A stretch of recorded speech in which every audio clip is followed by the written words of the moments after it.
Welcome back to Made Up of Wires, where we're decompiling the Dragon's Lair 2 demonstration disc, not for resale. Press copy of Dragon's Lair 2 for the Philips CDI. Or we'll stick with Castlevania Symphony of the Night. Howdy. Good to be back. It's been a while. Took last week off and had an unexpected outage the previous Thursday that prevented me from streaming. We were having off and on internet connection issues, and finally got somebody to come out to look at them. And it turned out that a coupler across the street had cracked, and I guess the lasers were close enough that they were getting there sometimes, but eventually, I think as the heat changed from night to day, the crack expanded and contracted and eventually got worse to the point where it just failed completely. It wasn't anything that I could diagnose at home, so they came out and they fixed it and everything's good. And we're happy and back in business. I left that Wednesday, a week ago Wednesday. We started working on NZ1, which is the clock tower. We found the harpy. And I think I'm going to keep working on the harpy, but I'm going to go over a few other things. I actually haven't looked at, after being gone about a week and a half, haven't looked at what has changed. I did notice that a bunch of PRs that were out have been closed. I'm guessing I still have a few of mine that haven't been closed. I have some that are kind of bigger changes that probably need attention, and I'll probably do that sometime this week. But let's look a little bit at what's happening. So last week we imported NZ1, or the clock tower as it's known, in the initial castle, and I wanted to import both the PSP version as well as the PlayStation version, which is pretty unique. I usually just work on the PlayStation version, but there were some things with the Richter boss that it was nice having the PSP version around, and if I would have been generating symbols along the way, that would have been helpful for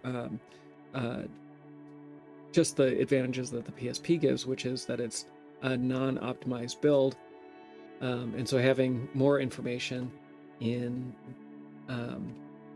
that disassembly is useful. But I ran into some issues, and there were issues that we talked about earlier this summer, maybe a month or so ago, about how we didn't necessarily have good tooling around the MetroWorks overlay, and it just so happened that a bunch of things came together at just the right time, and a bunch of us were looking at this all together. I think it was Ethan, I believe it was Ethan at the Tech, who wrote Splat. He had come across the header file for the MetroWorks overlay, Project Oblivion, referenced it as well, and it was a little different than we had been using in this project, so integrating some of that stuff made importing that easier, but our tool for generating config was confusing some of the ideas, and so all of the offsets and VRAM addresses that we usually are able to map were wrong for the NZ1 overlay. And so the week before last, I spent a good deal of time trying to manually realign all these things, and it was a pain, and eventually I got it, and so we do have a PSP build that is going. Of course, as soon as I say that, it's not going anymore. Let's try to fix this one. My guess is that I have some include ASM macros that are pointing to the wrong place, but let's check it out and see. I'm a little surprised at this. There's nothing that I did that should have changed this, so let's figure out what's going on, and then we'll get back into Harpy. So, I did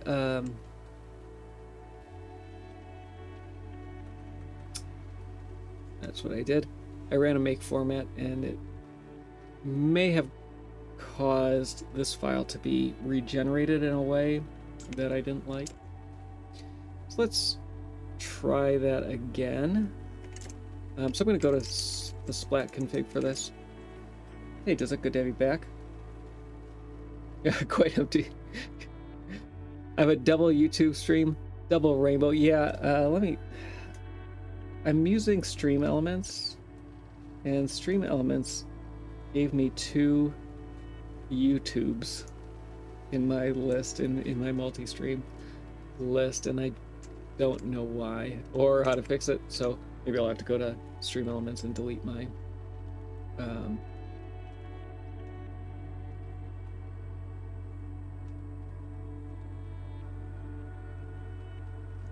delete my connection there and reconnect, because I do see 2 on this, and I didn't know how it was going to work. But hey, if you're watching on one stream and you want to go to the other stream, the stream that has more people, that'd be great.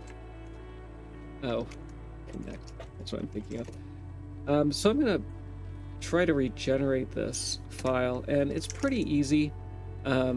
We can just remove this file and make sure that I touch the splat config. Next time splat runs, it will regen that file. Unfortunately, the regenerated file will have the wrong paths, because we use these abbreviated paths. I think this was originally to be able to use the same include ASM lines across multiple versions of the game, but what ended up happening is we namespace them anyway. Not always, but sometimes.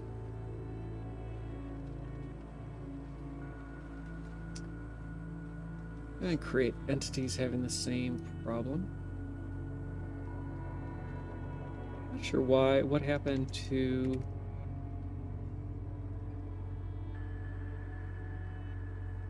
these, but we'll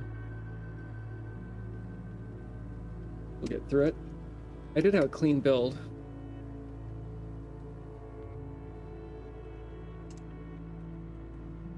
Which I was happy about. There might be something I missed along the way, though.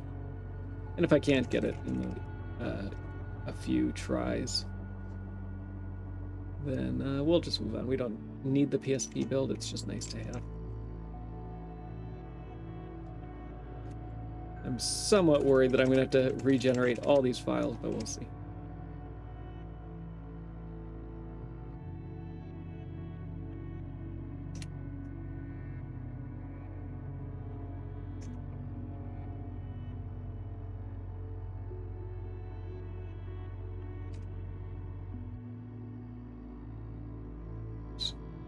Make sure that I'm in the PSP version. Yeah.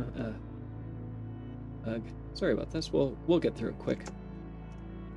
This is a much nicer. Try this. If it's just that.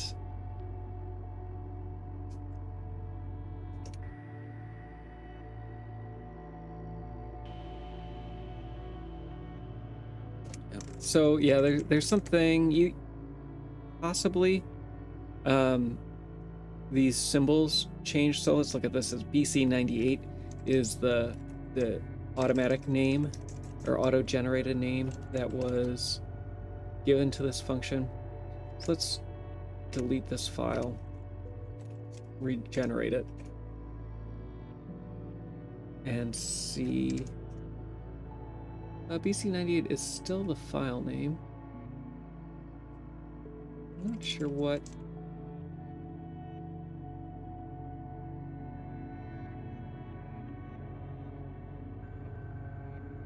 What is.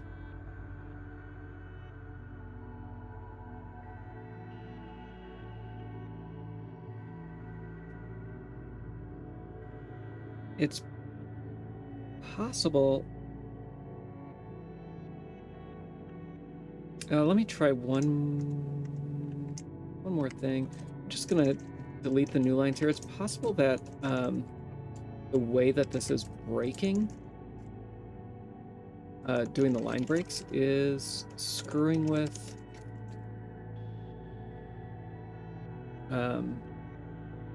MWCC gap.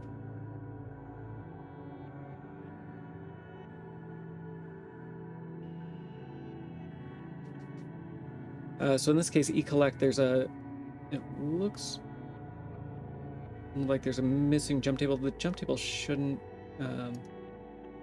make a difference. We see what is being generated though. It's like I screwed that up, yeah. Let me fix eCollect. There we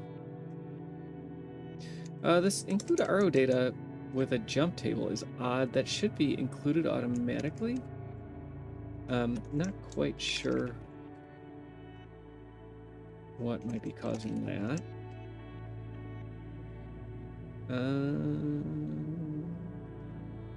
We'll keep going. As long as I have the jump table in the right place. Over here. So the jump table should be associated with the correct file. And as long as that's true, it shouldn't make a difference.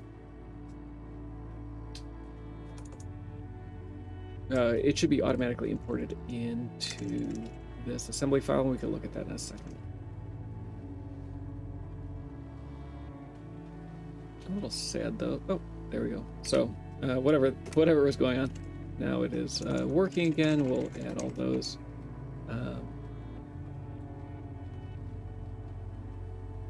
And make sure that that gets checked in.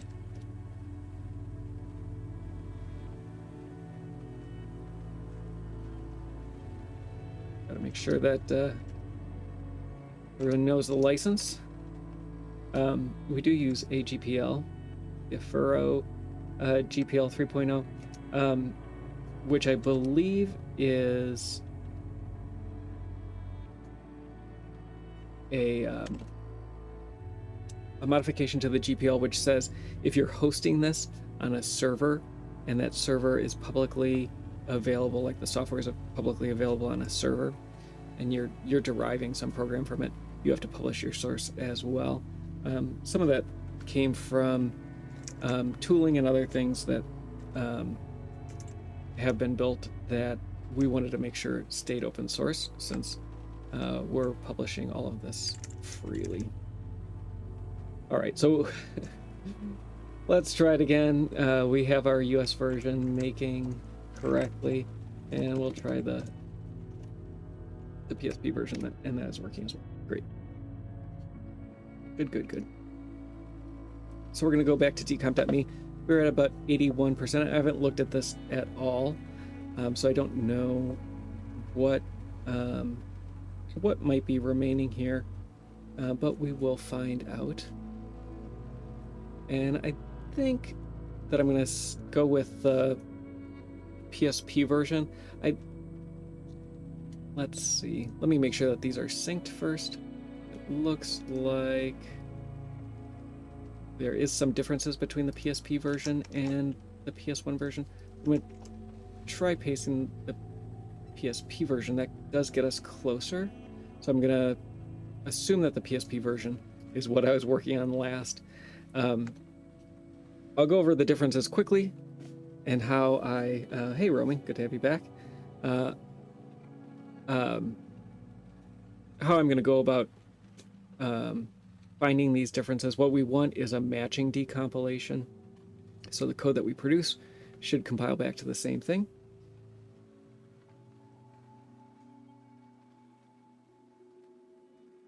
I need to move my chat closer to my other screen because Dizik called out my error way sooner than I caught it for myself. Oh, come on. I hate OBS's panel manipulation. Come on. Come on. You can do it. You can do it. Let's move it over here, resize, and see if we can... Oh, can I not? Great. 1 second.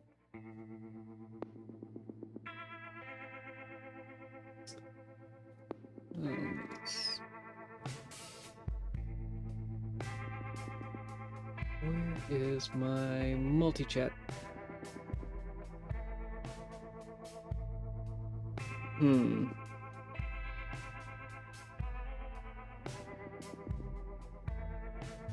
Hey, OTM. Yeah, it has been a minute.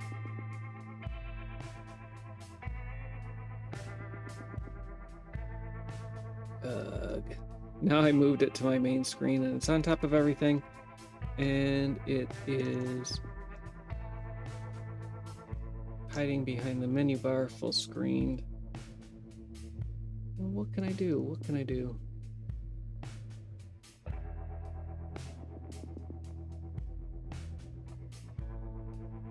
Well, let's see if I can add a new dock this way.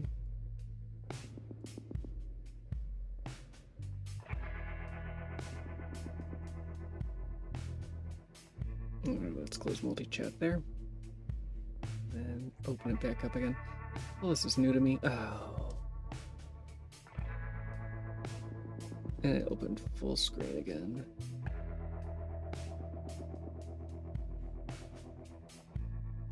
What a pain, what a pain.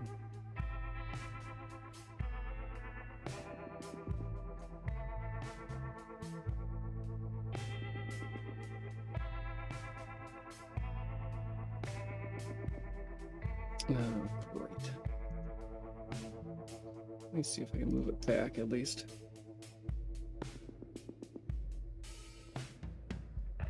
There we go.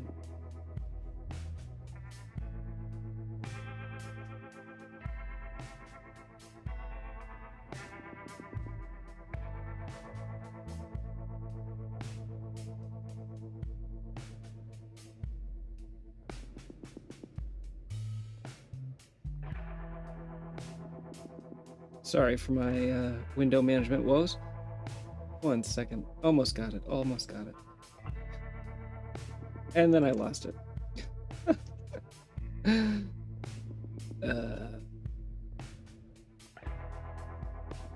This. Bringing it to another window seemed to give it back to me as a window.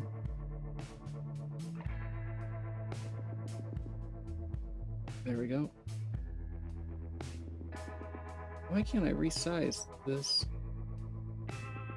chat box?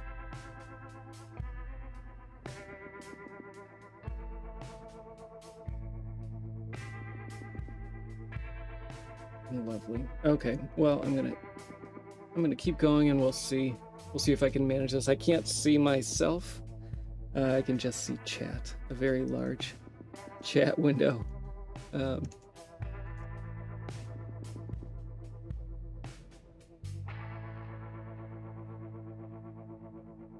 on, chat, you can do it.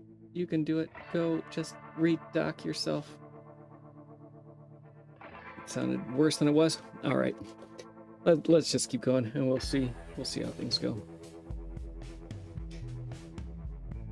I have other ways of getting YouTube chat. All right, so yeah, like I said, what I want to do is go through, just look at what the differences are, and then hopefully from there we can see what the next course of action is. So the first thing is the stack is too large. There's at least 2 variables on the stack. Possibly one. Oh, that's fine.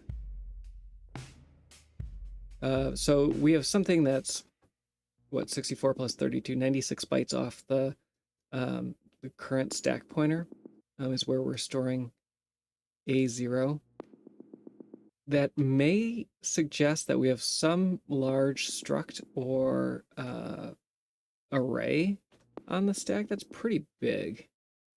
And sometimes that happens. There's just this like random blob that appears on the stack. Oh, but actually, that's in my stack, not the original. So something is there that is causing this to be pushed way far away from the current stack pointer. An additional 64 bytes from what the original has. So hopefully we can find that. It may be all these superfluous variables. We'll have to go through and get rid of those. 71 is where I'm going to start. There is the load of the set step variable that's out of order. A little strange.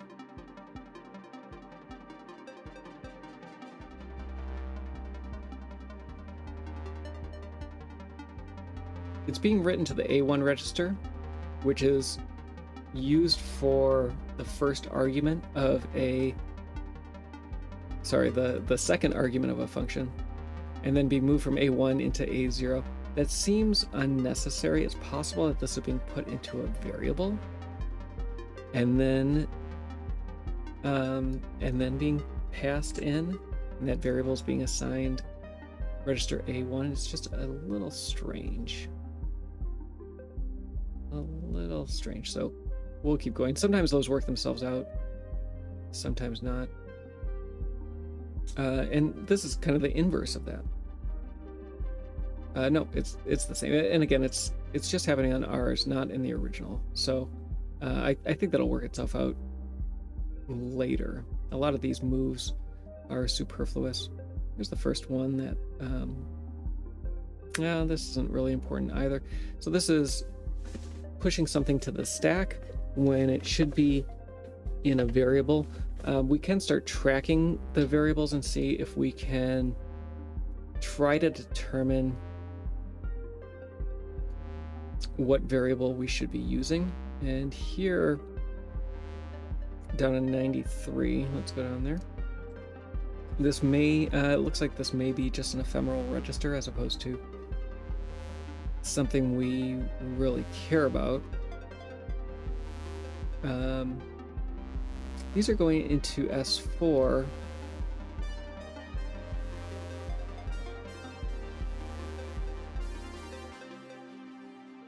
The multiply by 2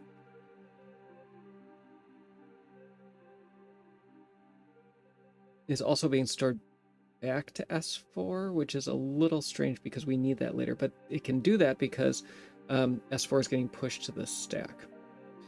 Let's see if we can reuse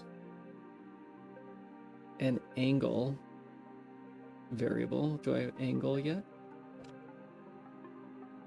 I don't. It looks like it's going to be a sine 16. And we should see that temp S0 is already a sine 16. So we could just reuse that one.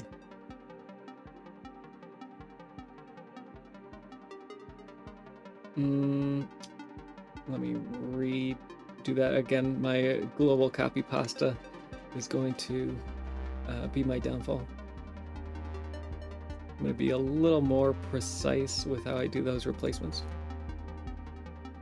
And then I'll move that up. And one of the things I may do, since I have these registers highlighted, is track S2 and see if it's used elsewhere. And if it is, like down here, 122, and we're seeing similar use here, it's likely that this is the same variable. And GCC, which used the register S0 for this, already knew that, or hinted at it.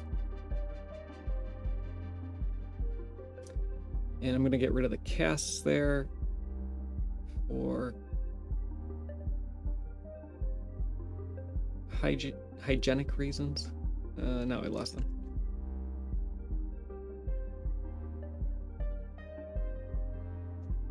But we might start seeing those variables start to align. I'm going to keep going and see if it's used elsewhere. 128. We already have it there. And let's see if our S5 now is tracking closely with it. Somewhat, not quite. Up on 88. So it's being used as a ephemeral register here, and then getting assigned an actual value and being associated with a variable. So that can be hard to track. 133, this looks like it is going to be angle as well. So I can do a global replacement. We're going to get 2 of them up here now, and I need to get rid of the second.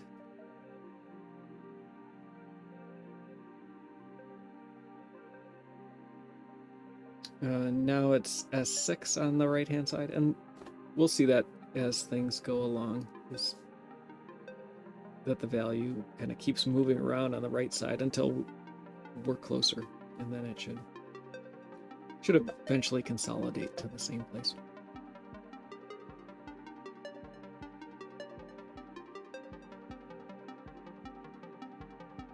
Oh, I was wrong. I chose the wrong one. It's not the result of RTAN, it's this S2 here. So same thing.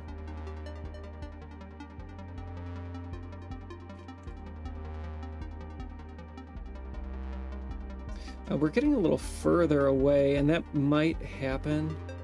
I'm not too worried about it yet. I may go back though and check every once in a while to see if this is getting closer. I'm guessing that a lot of these will end up being the same thing, like up on 132.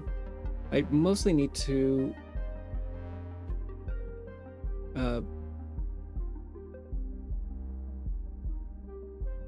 make sure that when this happens,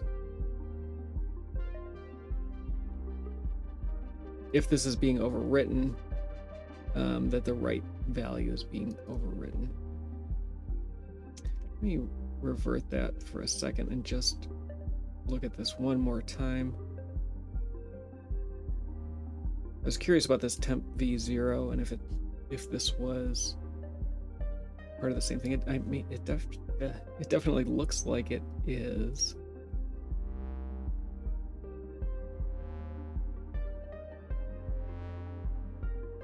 I may have been wrong again.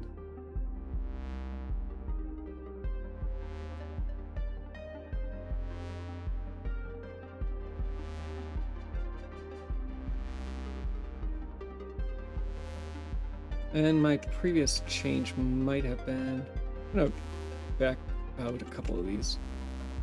Or no, what did I start at? What did I start at? 74.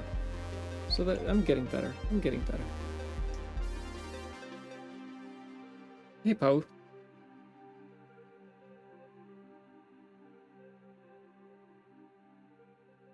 Oh, awesome. Good to hear. Pau, still don't have YouTube chat overlay. I'm working on it. But he said a couple weeks ago, we were talking about some of the legalities of decompilation. My perspective is always going to be from the US, since that's where I'm living and that's where I do my decompilation. In the US, it's pretty straightforward. We can do whatever we want. As long as we own a copy of the game, we're not distributing copywritten materials. There's actually a discussion about this on Hacker News this morning. The Duke Nukem, I'm going to get the name of the game wrong. One of the N64 Duke Nukem games reached 100%, and that's good to talk about too. It's fun to talk about. Decomp news. Let me find that.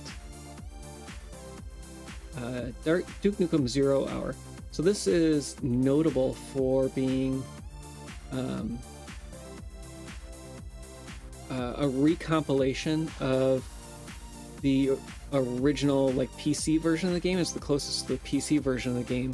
Apparently the PlayStation versions of Duke Nukem were built off of, somebody suggested the Tomb Raider engine. And so there was a discussion on Hacker News then about this, and I mean, this is a pretty significant goal. They use a lot of the same tools that we're using here: Splat, M2C, Decompermuter. I don't use the ASM differ, but I believe Decompermuter does. So a lot of this is largely the same. So notable about this version of Duke Nukem is code-wise, it uses the same map generators and other things like that as the PC version. And so there's discussion. Some people think decompilation is totally illegal and you're breaking all kinds of copyright laws. And I haven't looked at any of this, by the way. Somebody did point out that a lot of auto-generated symbol names are here, and that is definitely true. Other people wanted to use AI and LLMs to do the decompilation for you, and I really do think that there is a road in the middle. You have to respect copyright. You have to respect any laws around intellectual property, not just for ethical reasons, but for legal reasons. You don't want to... any of these companies have way more money, resources, and lawyers than any of us, and so you don't want to have to deal with anything like that. But in the US, our copyright system allows for a significant amount of fair use regarding reverse engineering and subsequently decompilation. And a lot of that has to do with the code that we generate is a new creative work. It's not derivative. Humans are involved in producing it. The code that is produced is in no way based on code that was originally compiled. It just happens to compile to exactly the same thing. And because it compiles to exactly the same thing, we get the benefit of being able to both own the copyright to the code that we're producing, as well as produce something that compiles to the same thing as the original game. When you use an LLM to do that for you, LLMs are not only trained on copyright written material that now is being licensed by these AI companies. They've paid significant amount of money to publishers to legally use books and other things like that for training their models. But what the LLMs produce is, because of how they're trained, is a derivative work. And a derivative work cannot be a new creative work, and therefore is not copyrightable, and ends up being an infringement on existing copyright. So I think it's pretty clear cut. Not everybody agrees with that. But if I was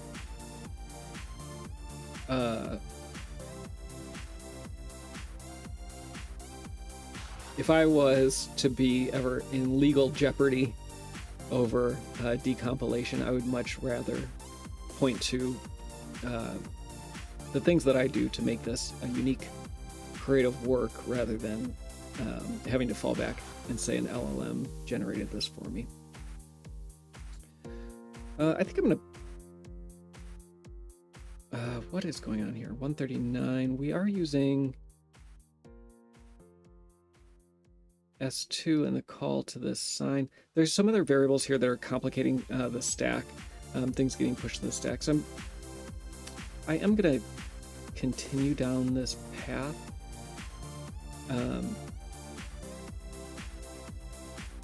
But move a little later.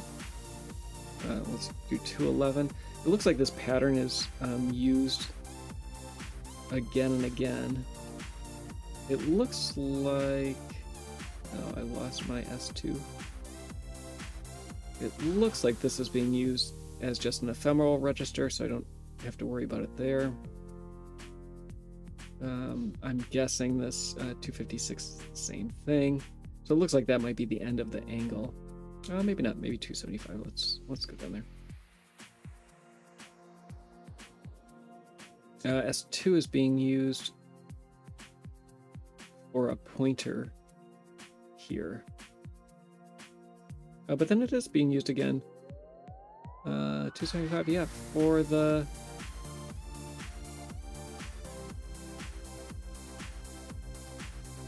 arg here as well.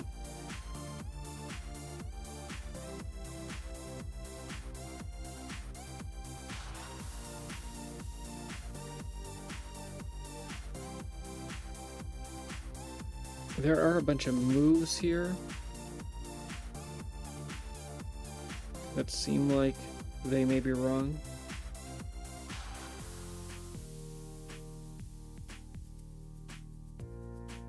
So again, it's being used as the ephemeral value for the switch. Here we have a bunch of ands, which likely means we have the wrong type. Let's see where those are. It's, yeah, from the casts here. The casts were generated by the GCC code. M2C running on the GCC code.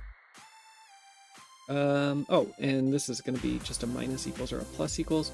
That gets rid of the SEH instructions, sign extend half.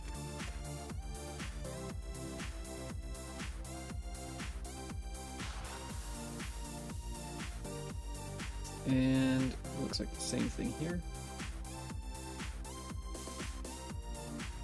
I don't think that this is going to affect Zper. It actually was not that. It's the pos Y. Missed that. Oh yeah, because we're going from entity to self, yeah. So we need both of those.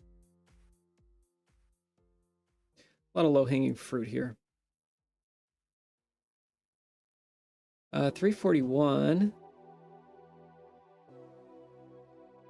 Self plus BC. BC is the size of an entity of which self is a pointer. And so that's just M2C not knowing how to do pointer arithmetic correctly. It looks like this is being stored in a variable before being used as an arg. Let me see if I do have an entity variable. So we'll do entity equals self plus 1 and then pass entity as the arg.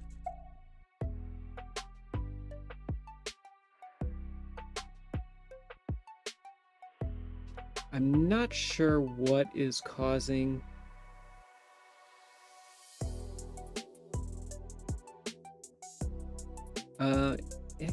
let's try this. We'll do entity and then entity plus plus. See if we can generate the same thing. So that may be what's causing this. So we're assigning to S0 first. There is no assignment though here. So I'm gonna revert it and hope that other things end up producing the correct code there. All these moves and everything are largely a result of too many variables on the stack.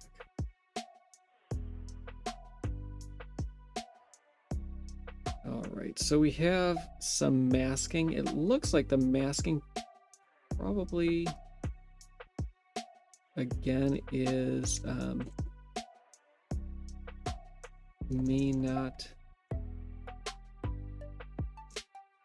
priority, not being able to spell and grabbing the wrong value here.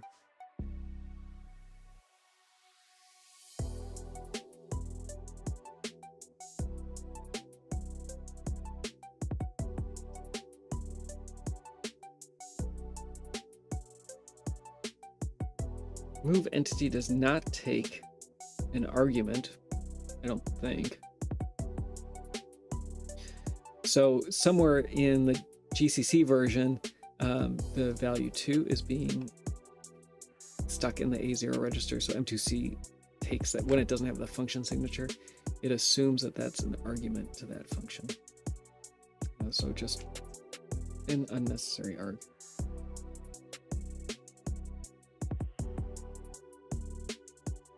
And it looks like this is that where that 2 is. The 2 may be going into a variable, 368 here. This is the entity ID, basically the type that's being used. Looks like we have a plus equals down here. My guess is that there's a bunch of masks down here.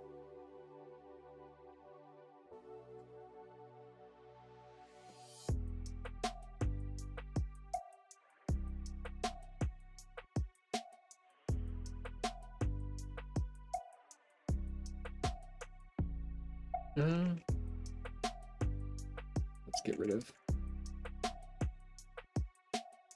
those casts.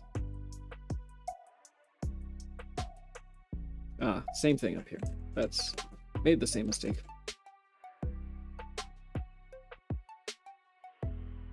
This could be a difference between the two versions. It may be a bug fix.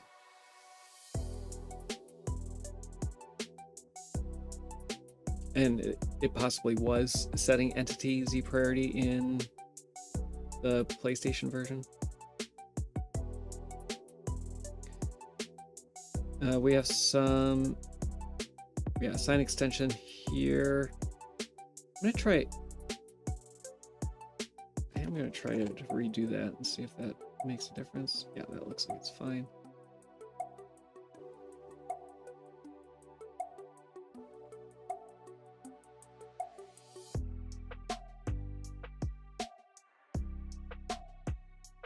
$385. A mask means that we're treating it as a Boolean instead of doing an actual check against 0.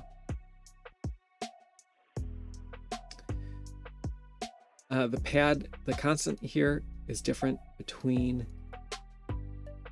the PSP and the PlayStation version of the game. I just ignore these usually and stick with it would require changing the context depending on the version of the game. We can't have macros that switch based on the version of the game for M2C. Like M2C can't deal with those. So I usually just leave them. Same thing here. I use the PlayStation versions and just remember which one is which and what those mean. Same thing here with the step regarding truthiness. And then it looks like we're at the bottom. So there still is a bunch of variables to get rid of. Still stacked too big. Our stack is getting smaller, which is good. I'm gonna move distance up. And then I think maybe we'll start going through and trying to find registers. So the way that I deal with registers is highlight them, try to find the matching variable that we have so far. And in the best case, something like S6, for example, usually it's not used as an ephemeral register. The lower S's maybe, but not the higher ones. And so S6, I should be able to pretty reliably identify a consistent variable throughout the function. So if we can find it highlighted, we should be able to map it to a variable that we have. And oh, that variable happens to be S6. And we just want to see what that is. So on 134, right now it's temp S2. Great, great name. Let's highlight those again. We just want to see if they're always being used consistently, and they're not going to be because this was an auto-generated name. And every time S2 gets overwritten, M2C puts a subscript after it so that it doesn't accidentally overwrite it. It tries to keep a thread of similar use, which doesn't always work. So 143, we have the same. So temp S2 is basically getting a plus equals here.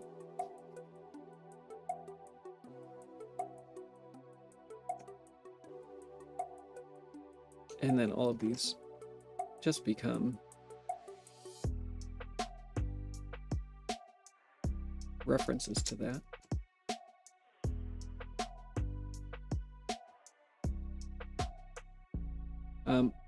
By doing that, our S6 turned to S5, and that's fine. We don't need them to be the same yet. We just need them to be used the same way throughout. 272. These aren't always, it's not always straightforward to identify these. But it looks like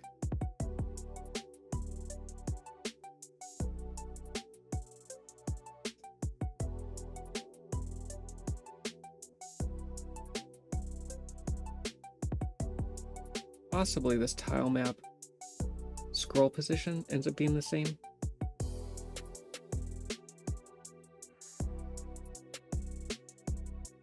Not quite sure.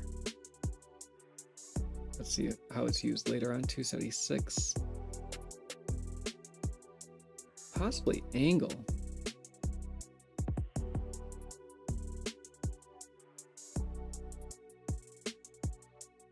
Now we do have S2 in here though as well. I'm gonna try using it here.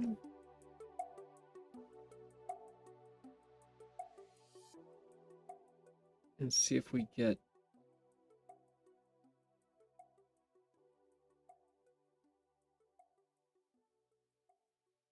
what we want. It does not look like it.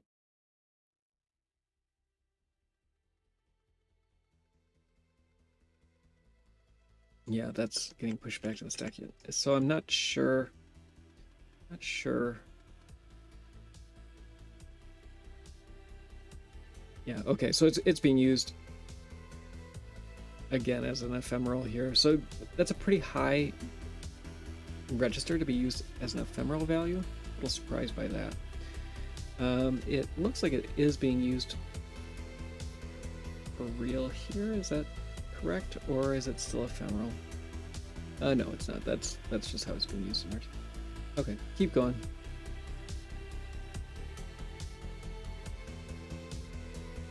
Now let's try this one, 372. And it's ephemeral down here as well.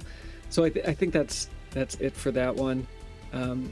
Not perfect. I'm a little surprised, but this function does have a lot of code in it, and usually that means a lot of different ephemeral values. So 79. This is ephemeral. Search for abs.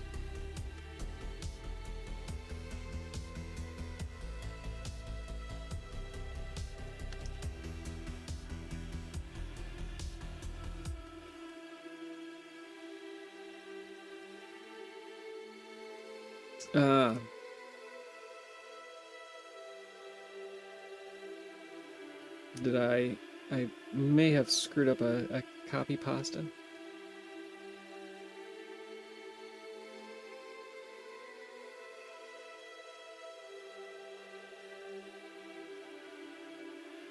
Oh, that's interesting. So this absolute value, that's kind of funny. In old C, you didn't have to pre-declare functions, and so they were given a default argument. Thank you for that. They were given default arguments, or sorry, a default signature, and the default signature was that it returned an int, and it took an arbitrary number of int size, whatever your platform int sized arguments was.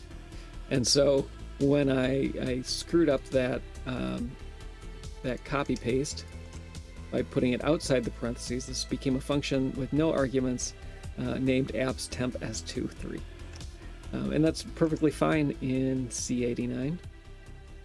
No issues.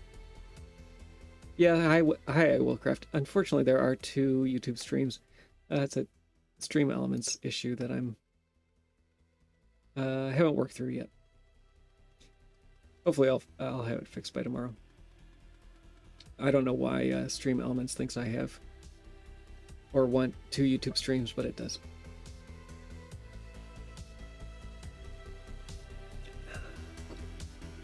All right, let's get back to finding that S5. So when I say it's an ephemeral value, what I mean is we see this basically as one long expression. Let's find this on 82. Yeah. I have all the upstream bandwidth that I can stand, so I'll give them 50 streams if they want. That's fine with me. The joys of a symmetric connection. I should make a Harpy entity extension. That would be a good idea.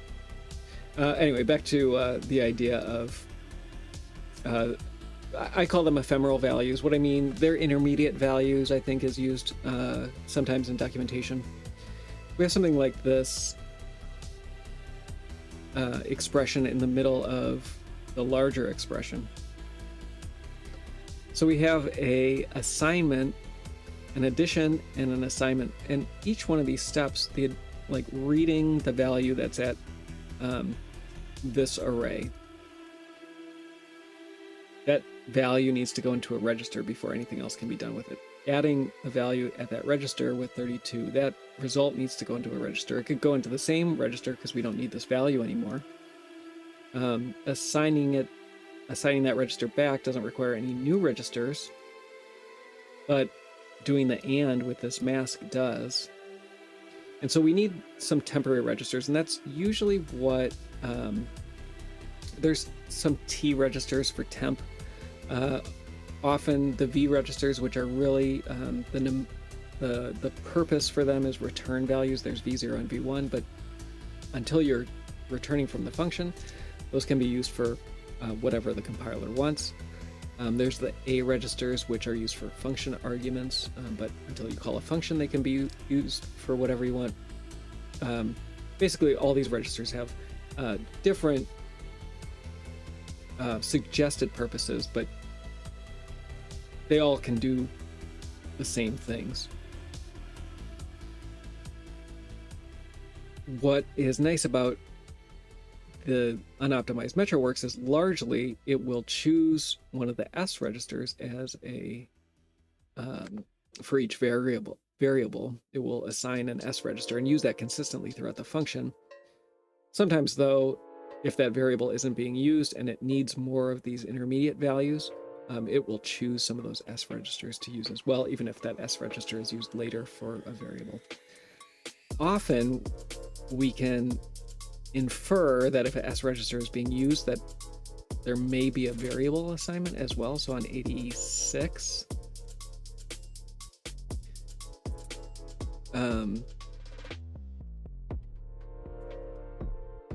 this is going back to the stack pointer, but it may be going into the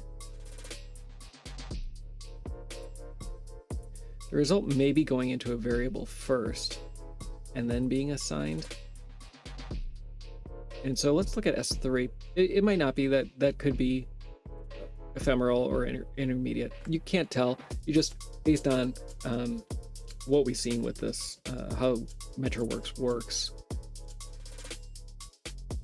often an assignment to an S register is an indication that a variable is being used.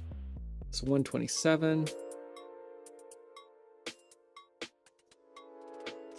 possibly the same register or variable, possibly not.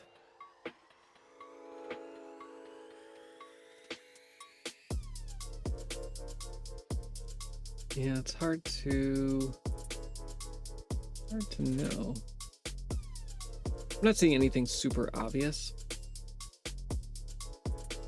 And then what you can also see is, are we loading things to the stack and reading them back from the stack? Those are indications that those definitely are variables, or I shouldn't say definitely, most likely are variables, because you might need all your registers and you have to overflow to the stack.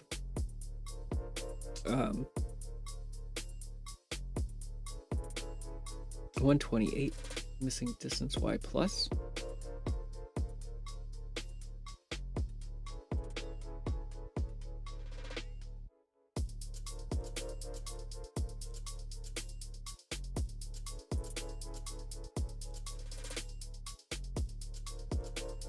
Yeah, probably.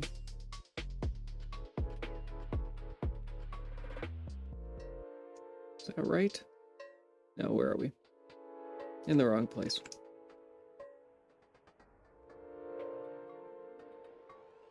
Load word. What is going on here?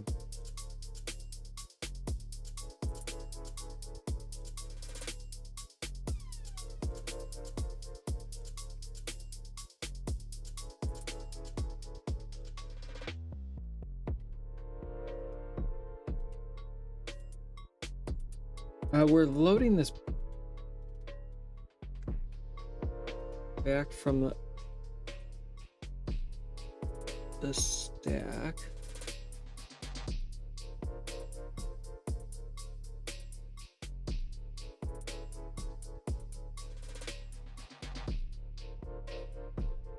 Ah, I see.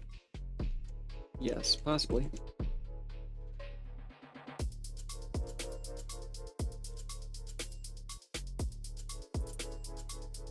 Looks like a subtraction, possibly.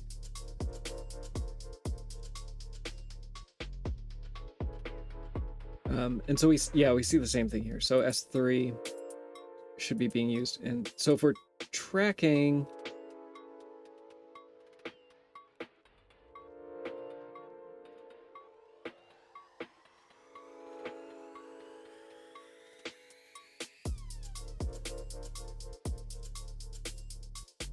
I might look at what M2C says here.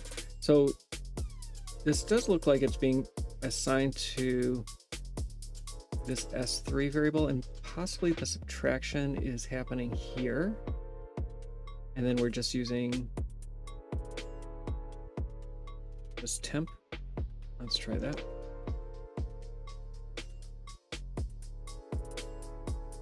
Is that looking more rightish? Yeah. Yeah, that looks better. I'm gonna take this and see how we're doing on the PlayStation. So we've been looking at the PS3 version of the game. PSP version of the game. Wouldn't it be great if there was a PS3 version of the game? Speaking of the PS3 version of the game, a little closer, 90%. Looking good. Still too much on the stack. Harmony and Dissonance features Alucard and a lot of the same graphics from this version of the game, but you have the ability to zoom out. And I always thought that would be an awesome feature. Maybe one day when we have more of this decompiled, we can see if we can get to that. What was this earlier? That return seems superfluous. I'm gonna choose another one. See if we can get rid of some of these. I might look at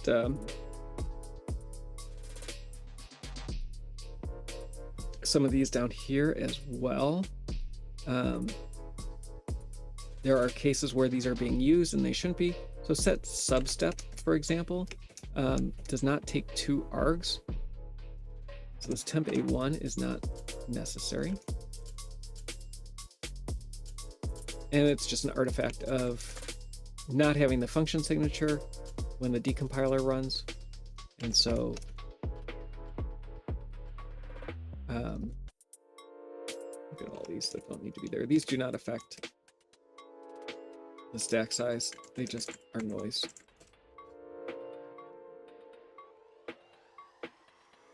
If they're not used, they don't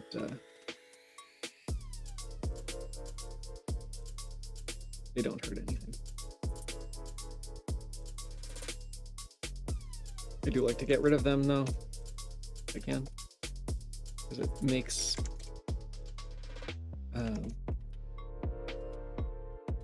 just reduces some of the unnecessary noise. I'm guessing that there is a common variable here that I'm missing.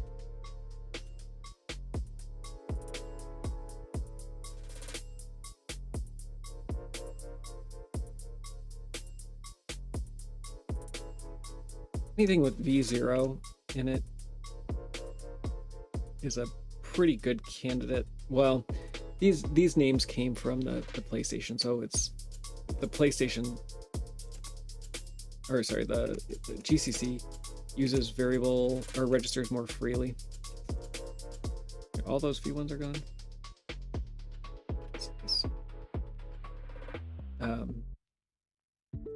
MetroWorks is pretty good about putting variables into S registers and otherwise not using them for, or sorry, not using non-S registers for variables. It might use the stack, but it's not going to put an S register in like A0, for example.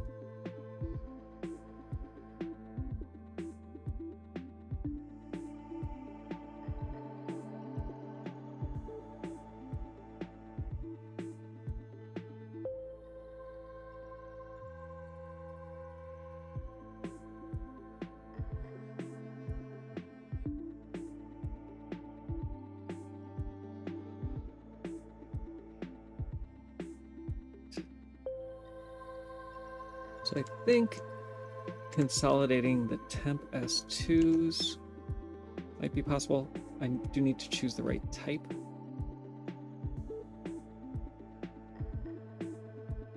Let's go down to 107 and look at that. So the variable that's being used here, we see sign extensions, which means that it is a 16-bit value. And I think I had, didn't I have distance here? Distance or angle.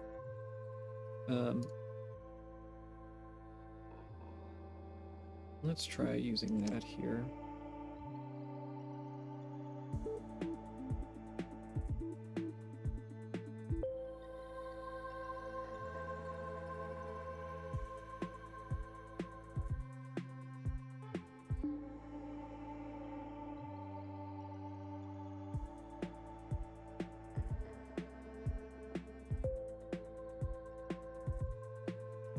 So I think I was wrong. I think the sign extension may come from... No, it is loading a word. That's fine. The sign extension's on the next line.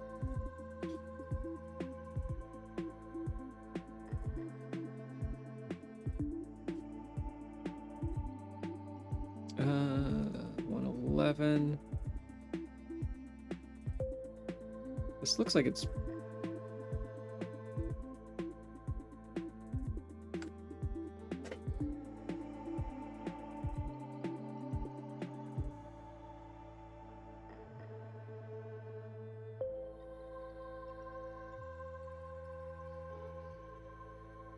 So we need to track S2 and figure out what S2 was. I think we knew what S2 was. I think that was distance originally. Let's find that. Oh, I have angle as S2. Which makes sense. So as long as we don't need angle again, which we don't, angle should be fine here.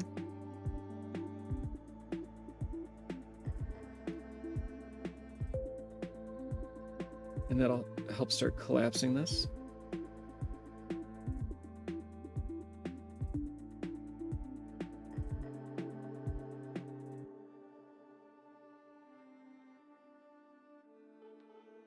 It looks like this is another one of those like plus equals assignments.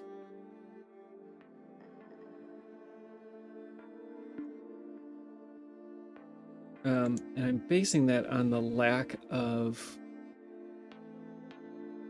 Is it happening in line? That could be, but it's weird. No, it is being assigned to the variable. So there's an additional move here.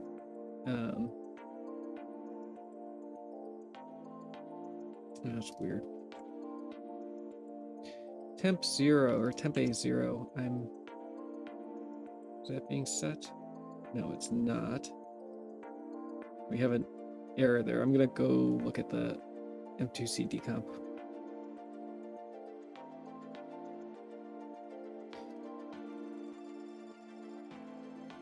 So we're at case 3.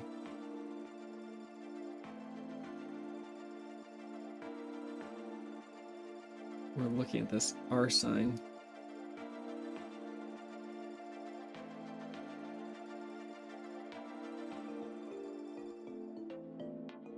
Looks like the A0 was just velocity y originally.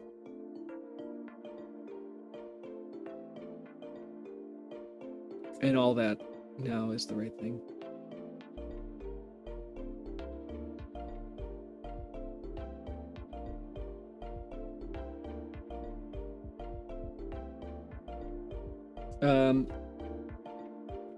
Yeah, so Dizek is saying 112 looks like it was, which is now, I believe, 111. Looks like it's the plus equals.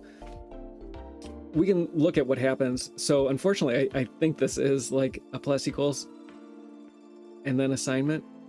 I can try moving it into this. What makes me think this is because this is unoptimized, if I was going to assign, if I was going to read this S16 value, could I do this? Let's try a couple of ways.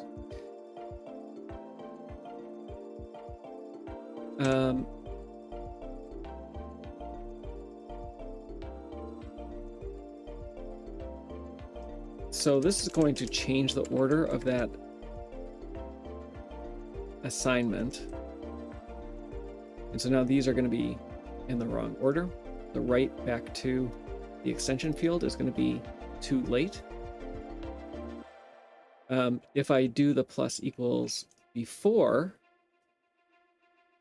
on its own, and then read back that value, GCC wouldn't have a problem with this. It'll use the cache value, but this unoptimized MetroWorks won't. Oh, is it doing the right thing? Looks like you're right. We do get to read it again. Very good, thank you. Always a pleasure.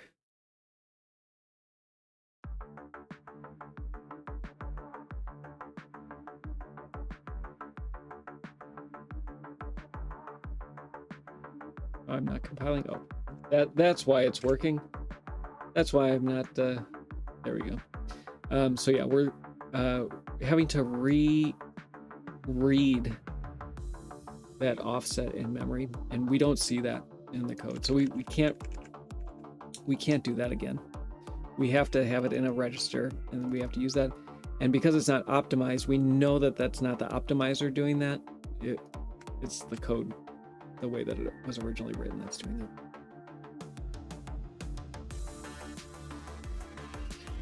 Which is really bizarre, but what are you going to do?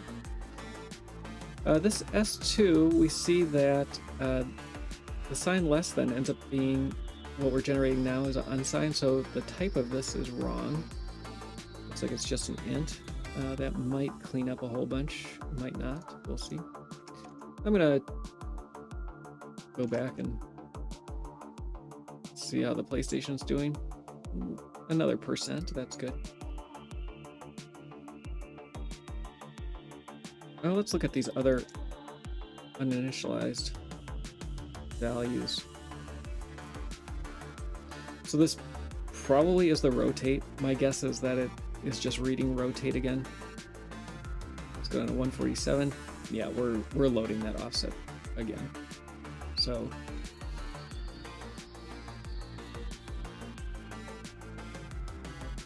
that should be fine. We have all the same 1Es. And now that variable can go away.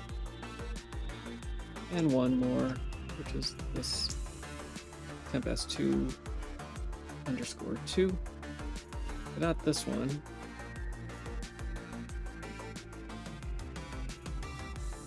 This one down here.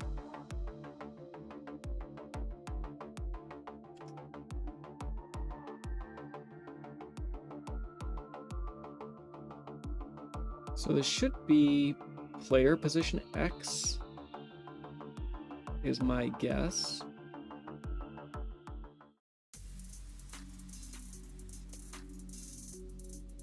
Oh, there's a bunch wrong in this area. I'm going to go look at this. So this is case 7. So we do have player position X being red. All the same get side to player stuff. Our ARG is VARS1 up here. Okay, so it's the same one.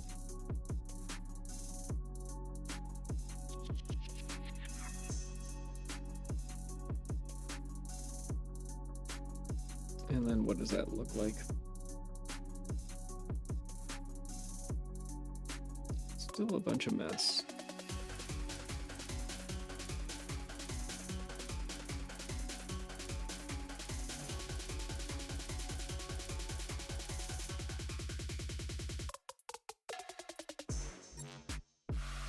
So this is getting pushed to the stack.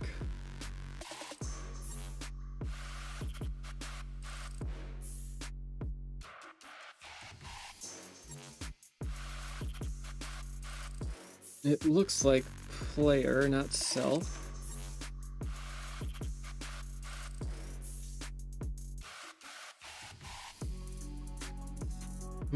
No. Let's go back and look at that.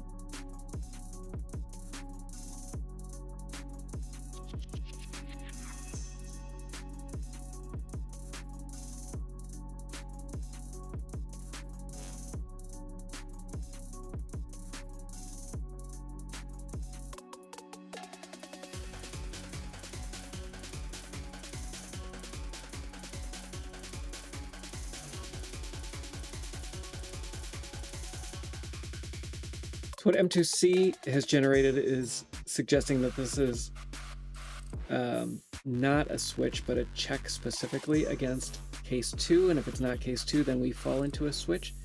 However, that's basically the same thing. So I'm assuming that this is a switch, and M2C just doesn't recognize the pattern. However, facing left, player is being... Oh, this may throw a wrench into this, the way player is being pulled out. I will pull player up. Let's see where var A0 is.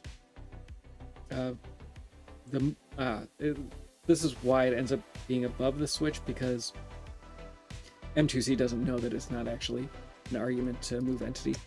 Let's help it out a little bit. We'll give it a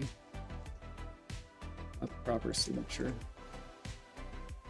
and then see what it does.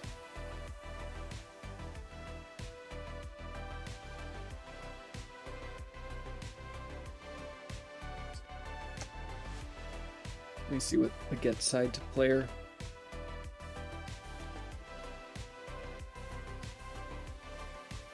Yeah, that's void as well.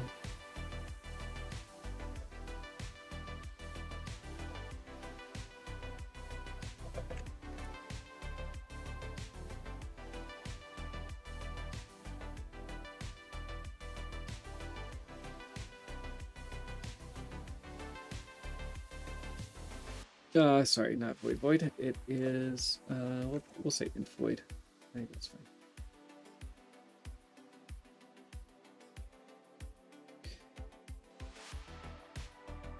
So that gives us not a separate player pointer, but, no, where was this? Where'd it go?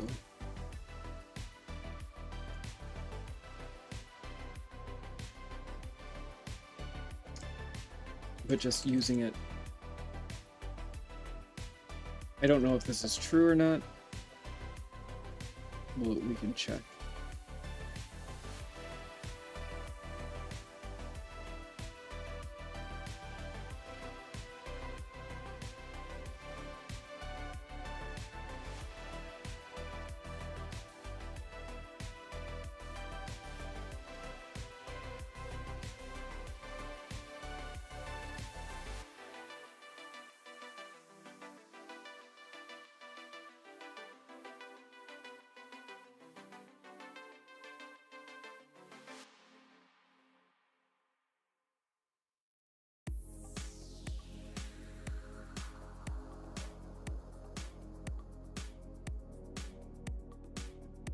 So our load into a variable looks fine.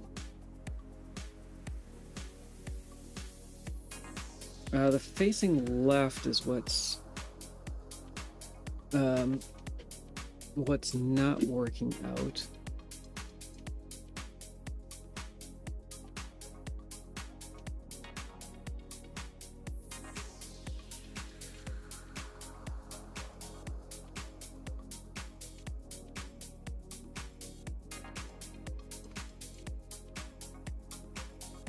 I don't think that there's a second read there, or that's what it looks like anyway. Let's see, facing left.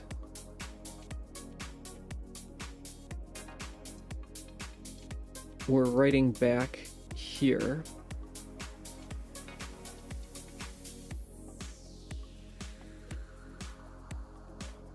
And where is...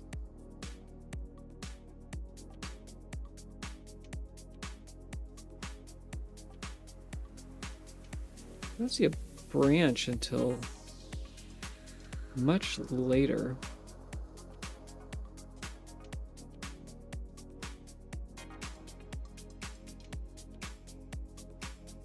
Which makes it seem almost like this is being done. Oops. This subtraction here.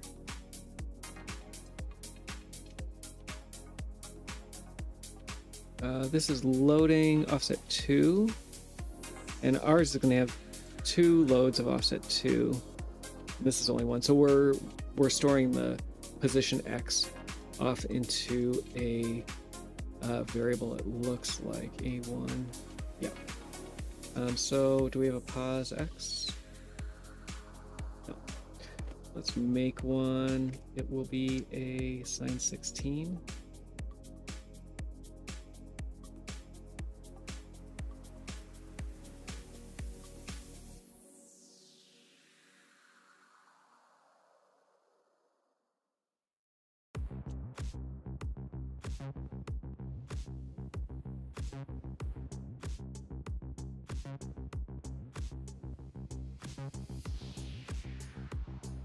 I would imagine that this could be reused then.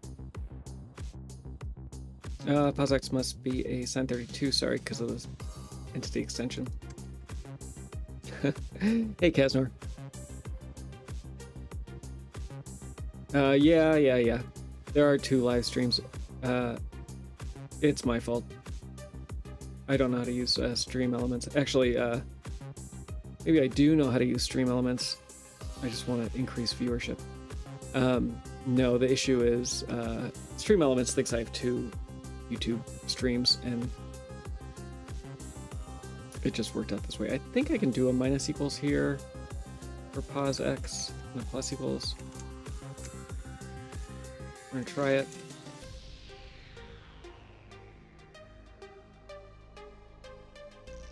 And then we can get rid of this var S3. The only thing that seems like it's missing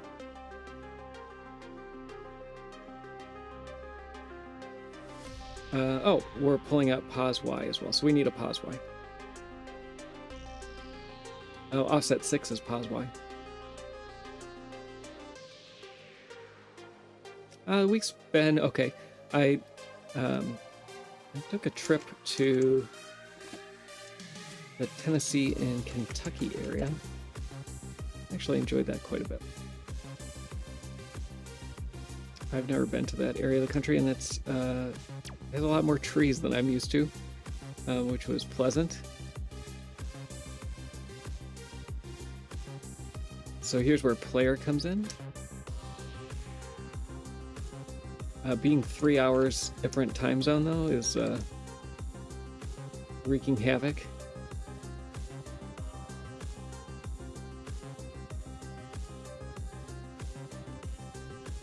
The reason we need player is because we don't go back to G entities. We only read G entities once. So, I mean, who would write code this way? We probably wouldn't write code this way, but we're kind of subject to whatever whatever was chosen at the time by these engineers. I'm going to try to make this a pos x minus. Is that going to give me the move? It doesn't. Okay, so no difference there. I'm not sure what's causing the move here. I would like to know. And then did I screw this up? Yes, I did. So this is going to be pos x, and then hopefully this will be pos y. I'm not sure how aware the developers... late 90s, early 2000s, there were a lot of superstitions about idiomatic code to write to get the compiler to do what you wanted it to do. And I do know that something like this, where you're going to pull player out into a pointer to player out into a variable so you don't have to index into that array twice. Some developers thought, well, the compiler is going to generate more optimized code because it doesn't have to go into that array twice. And in this case, that's true. If you're not using an optimizer, yes, it won't go back to that array and read from it twice. It'll look at your local variable, which will be in a register. But if you had optimization turned on, it would do that anyway, and the compiler would have done that for you. So I think there's just was a lot of superstition in general. It looks like actually there may be a minus equals here as well before the call to artan.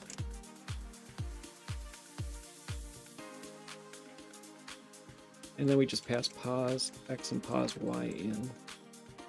And so when we're trying to match, you just have to kind of put yourself in the shoes of the guy who is tasked with this and see if you can think the same way.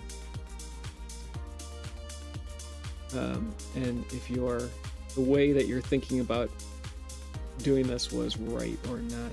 And so this looks more right. Again, it's not probably what you'd choose to write, but it's not our choice. Is it more right? It looks more right, but my number is more wrong. And that's okay. I'm going to go with pos x for these as well.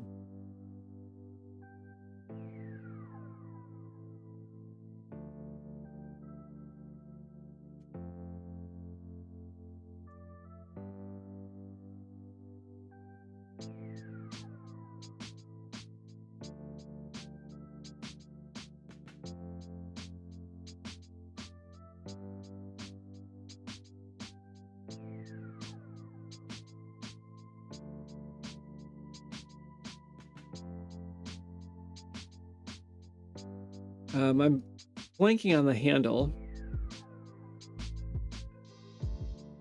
Occasionally there was someone who would pop into the stream and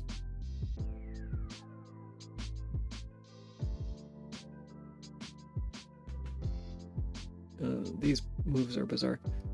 He was doing a non-matching decompilation, and I think for a non-matching decomp, that would be fine. And maybe one day somebody will come through and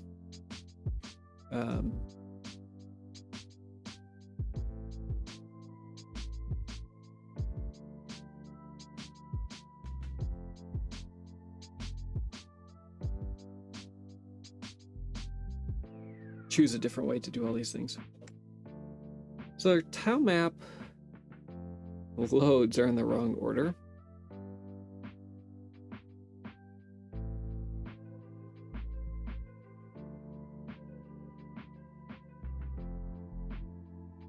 Let's try this.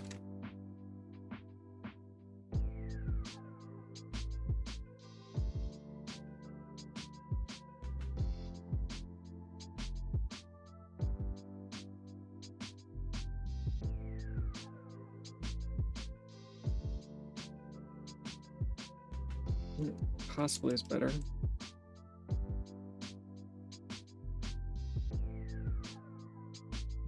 Or worse.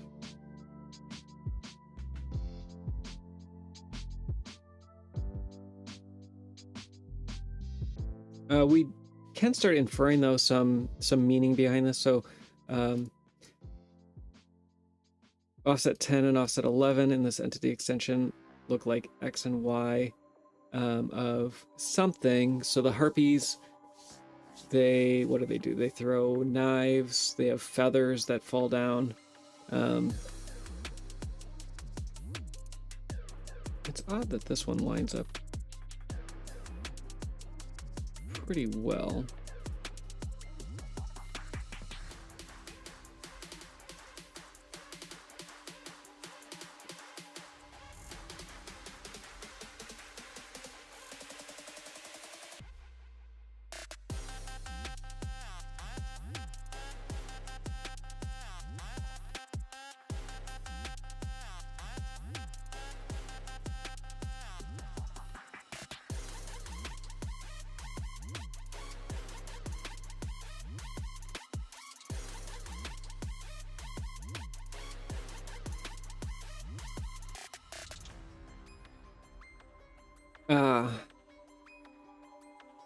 So this looks like it ends up going inside of the condition. Is that gonna be better? 261. No, it's much, much worse.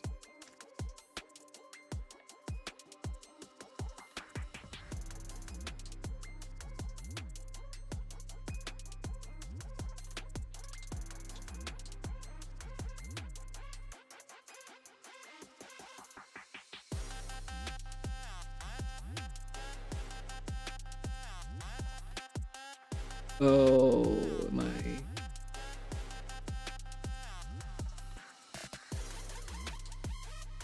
I see. I think this is being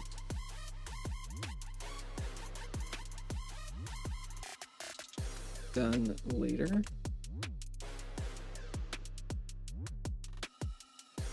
Possibly inline.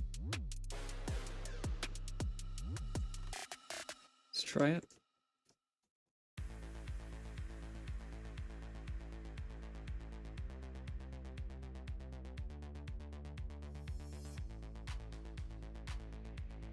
Maybe not inline. No, not inline. Odd. All this is odd.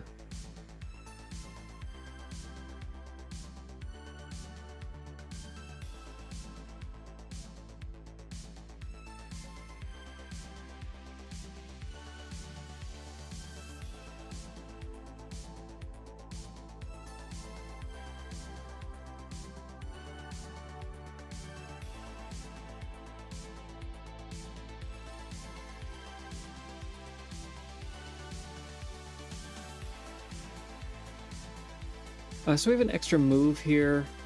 I'm not too worried about that. I think that'll fall out with some other work.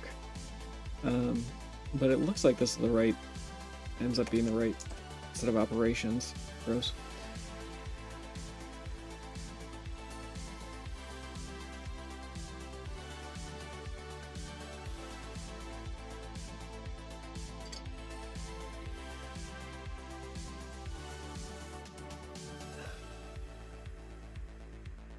What is PLC code?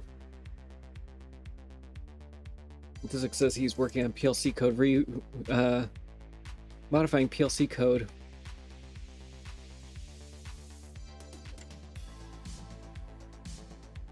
Oh, programmable logic controllers. Oh, that's been a while. So PLCs they're like PICs, right? Before FPGAs? CNC programming, okay.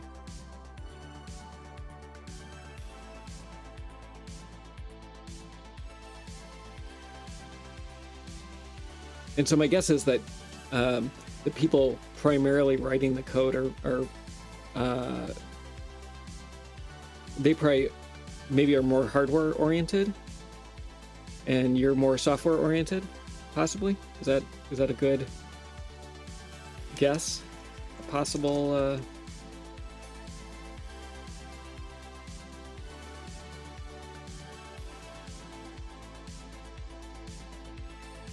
We're down. We have another 16 bytes off the stack.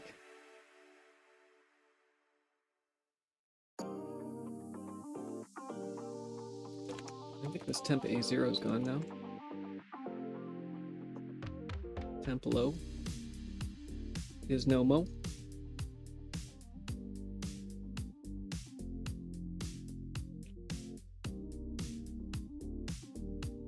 Do we have, is temp S2 gone? Temp S2 is gone.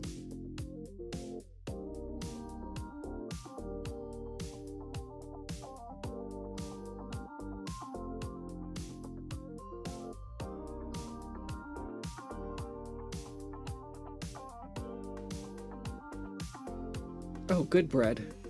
Good Bread says, sorry for this, maybe being a stupid question, but aren't there tools or AI you guys could just use to assist in the... You didn't say just. Couldn't you just AI this? Sorry. Ascribing spite to your question. Aren't there tools or AI you could use to assist in the decompiling? This looks like a bit like Sudoku solving. I use Sudoku as an analogy for this quite a bit, and this is my Sudoku. If I could do this on paper with a solution, man.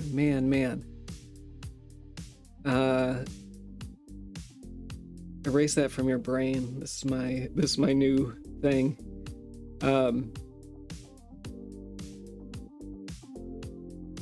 Wouldn't it be easier? Wouldn't it be easier to have machines do this for us? Yes, it might be. So there's a couple things that that we need to do. So we're looking for a matching decompilation. We want the code that we create to compile back using the tooling that would have been used at the time, period correct tooling, to compile back to exactly the same thing. So that's step one. And how do we do that? We do that by painstakingly making sure our C compiles back. We don't have any tools to do that. There's lots of tools available for giving us an initial decompilation. So the tool that we primarily use is called M2C, machine to C. There's Ghidra, there's IDA. There's a bunch of tools that will do this. But none... So sometimes M2C will give us a perfect decompilation and it'll match exactly the first time. No existing tool will do that perfectly all the time. I have thought about writing bijections. So we're looking at like 90s era GCC and early 2000s MetroWorks here. MetroWorks we don't have the code for, we can't do anything about that. It's a black box. We have to treat it as a black box. GCC though, we do have the code for, and we even have Sony's extensions to GCC, which are all freely available in open source. So could you write a bijection for GCC to go through all the optimization passes and generate the reverse of those? And if you could you take the AST that's in GCC and dump it to code? Do you have enough information to be able to do that? Or if you don't have enough information to do it, could you put placeholders in where, if it's one way or the other, you could generate all the permutations that might be the thing and find the one that works. All of that is possible. I'm not going to talk about AI yet. And that hasn't been done. I'd be very interested, I think, in going back to GCC and trying to write bijections for. So what is a bijection? A bijection is I have a function, say addition. The bijection or inverse of addition is subtraction. So if I pass in code one way, I say take these two arguments and operate on them forward, then it gives you the addition. And then if I say operate on this answer backward and give me two operands, what is the output of that function? Infinite sets of two operands that would produce the same output. These things exist, and it's not always a one-way operation like that. So there's a possibility of being able to write a tool that could perfectly give you all the sets that could result in the same compilation. It'd be hard, but it could be done. We use heuristics mostly to do it. I'm gonna, while I'm talking, I'm gonna sync this with the PlayStation and see how that's going. Ooh, 95 on the PlayStation. That's looking really good. And our stack is correct on the PlayStation. So what is wrong? Maybe I'll work over here a little bit because this is very clean. So tools just don't exist that are that thorough. And the tools that we have are mostly good enough that I don't know that it would be very beneficial to do that. It'd mostly be like a very deep computer science type exercise, which is fun in its own right. We have a negation of a negation possibly here. No, a different, where is this 169?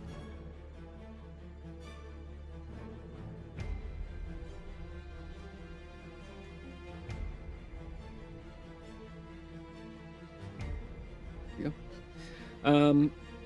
Okay, so all that's possible, yeah, nobody's done it. And I think state of the art is not there. Interesting that these are out of order. I'm going to try putting them in the correct order and see if that helps. The other side of it is, can't we just use AI? Mostly for the same reason doing the bijection thing might not be the best. AI might not be the best either. Well, AI is not the best because we need this to be a unique and creative work to satisfy copyright laws. So AI is trained on copywritten material. I said this earlier in the stream as well. AI companies have now they've been sued, and so now they went and said, here's all this money, publishers, we're properly licensing what we've trained our models on. And almost by definition, what an AI outputs is a derivative work. And derivative means it's not transformative, it's not creative in any way. It's a mechanical procedure. You put some input in, and you get some input out, and it's no humans are involved in the process, no decision making. What we need to make this legal is for it to be a creative endeavor and to be a creative work, and we do that by I don't like this SH here. We do that by, is that not assigned back? No. Doing this manually. And since I'm doing this manually, this becomes a creative work. It's my own. I've written most of this code. A machine can't do it. We know that a machine can't do it because if it could, it would. And it can't. And because a machine can't do it, and only a human can, I've not derived this mechanically from the original binaries. I can't say the same thing though if, sorry, just looking at these variables. I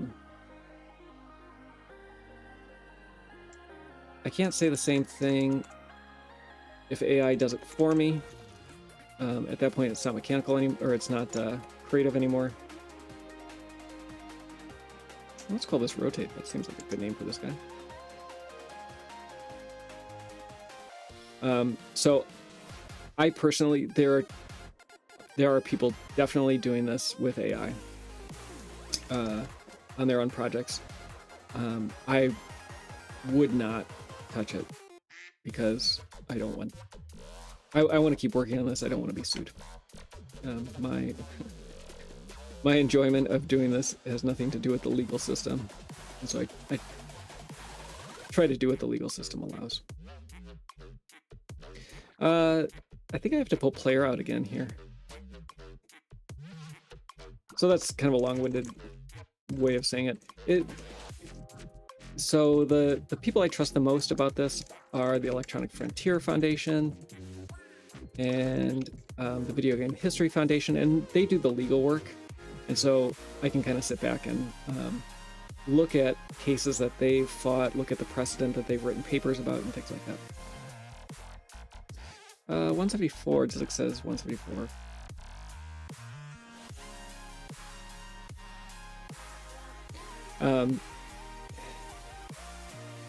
So I've, unfortunately, because of what I think is the correct interpretation of that, and based on the cases that I've read, I try to stay away from, oh, this all might just be distance X. Interesting. Okay. I try to stay away from AI related stuff because it makes me nervous. And I don't want to be sued. And I don't want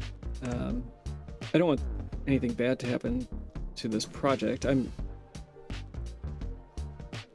It's not my project. I'm just a contributor.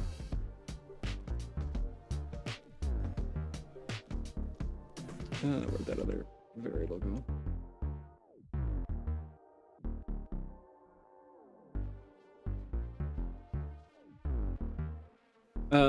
But there definitely are people using AI for other things. Other people don't want to do matching decomps. They want to do functionally equivalent decomps, and so they're going to work on that slightly differently.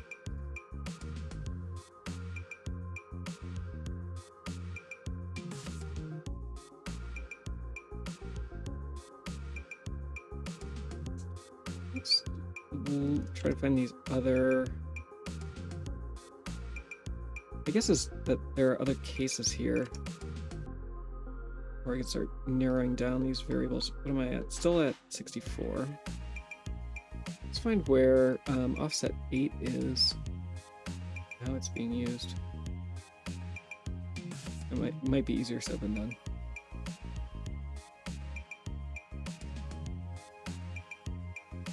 This is offset 8 from variable v0.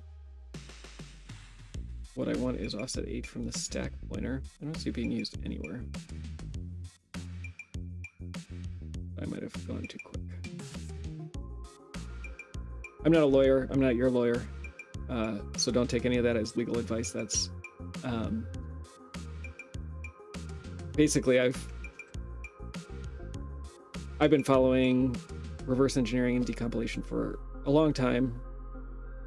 That ultimately is the opinion that I made for myself. So do your own research and come up with your own conclusions. And I would be very happy for, we'll see this play out in the next, probably within the next 6 months, but minimally a year or two, where some major company is using AI generated things, OpenAI being one of them with their videos, Facebook being another with their videos, where some major commercial work that wasn't licensed by their models gets integrated somehow into the output of their models, and there will be a lawsuit, and we'll get some answers to a lot of these questions. We just don't have them right now. Dizic is yelling at me about 174.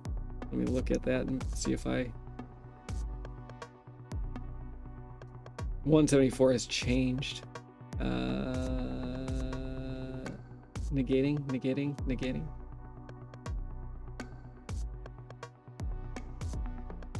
A negative value check 174.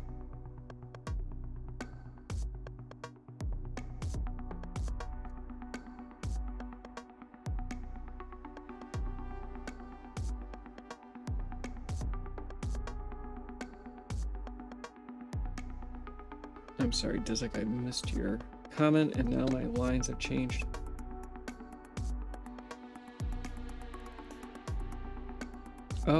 Oh, are these negative?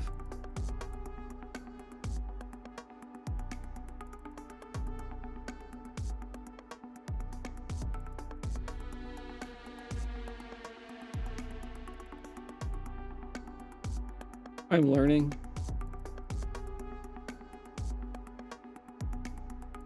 Thank you. I think this might be my checkpoint for today. We'll see. 95.2, 97.5. Oh, looking good. Let's see if there's anything obvious. The PlayStation is looking very nice. Register issues. 278. Let's look at that.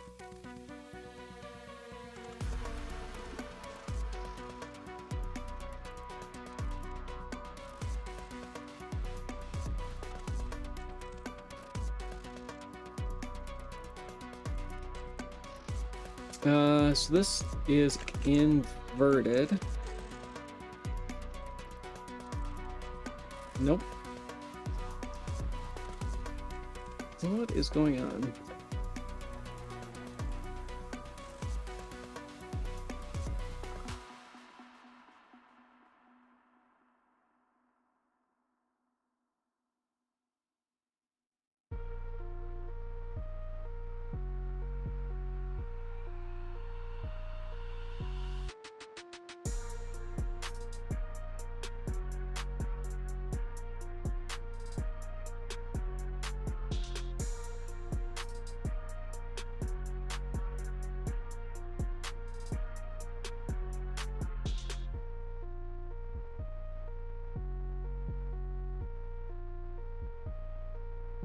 Let's look at this. So case 12.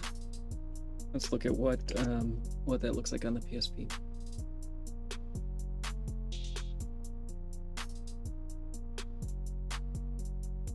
I will try to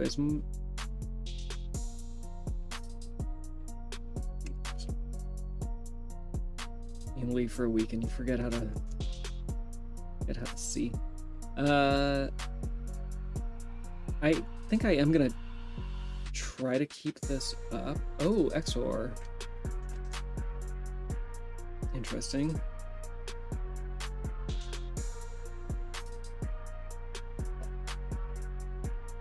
So yeah, we've seen this before.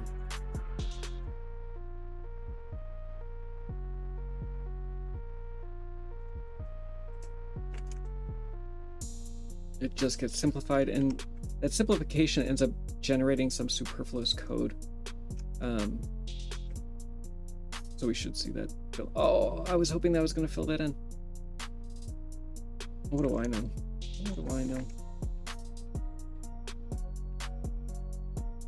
So still not doing the right thing. Let's see if there's a...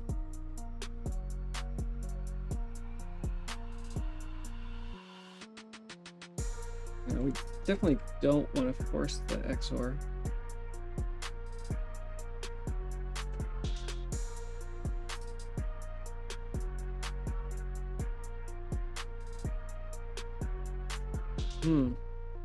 So I think over here we have the right branching.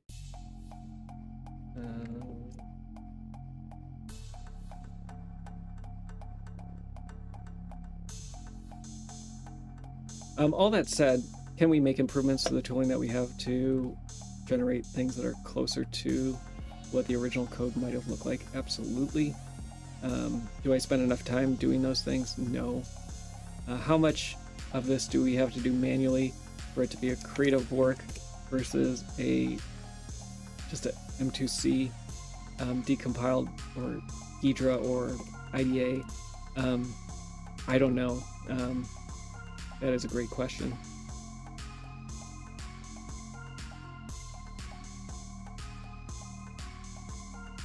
This looks like it might be a divide by equals. Let's try that.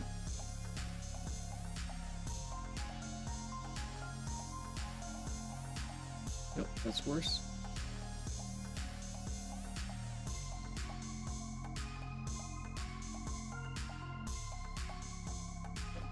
So what are we subtracting? We're subtracting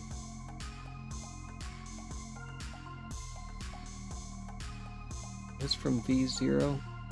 Is it a mod? Mod is worse.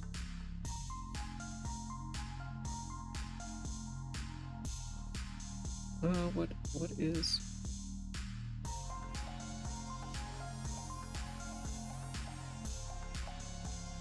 $12 is going to be, since this is hex, ABC. Yeah, this can't deal with the division. The code that gets generated for division is strange.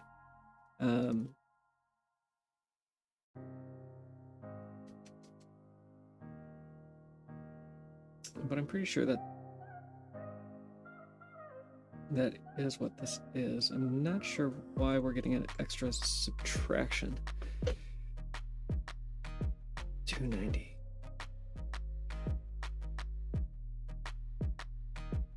Oh, it's, I see. It's minus equals.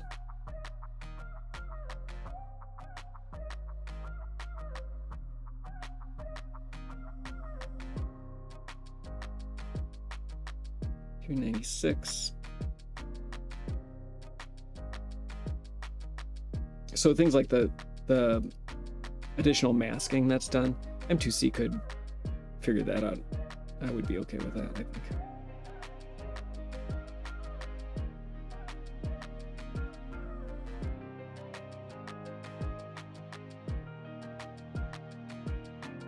Are we left with just variable? Oh, no, no, I saw something.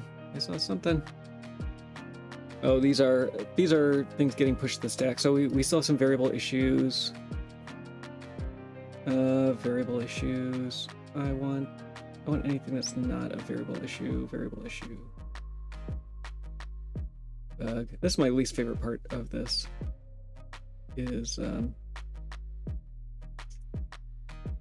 getting all the vars correct. So let's temp v0_4 is gone.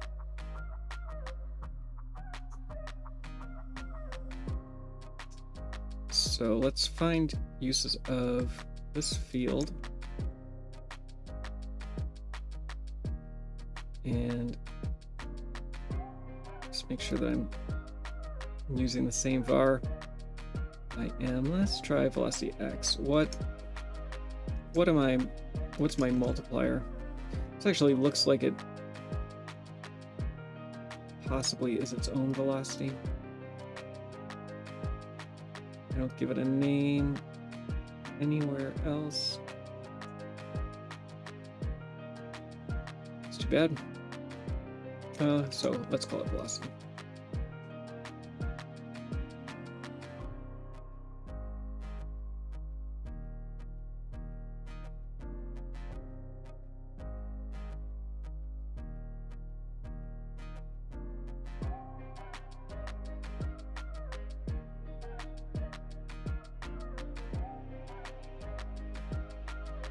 Oh, most of these have gone.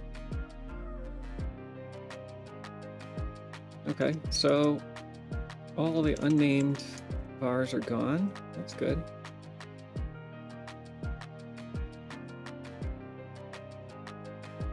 $98. What is our...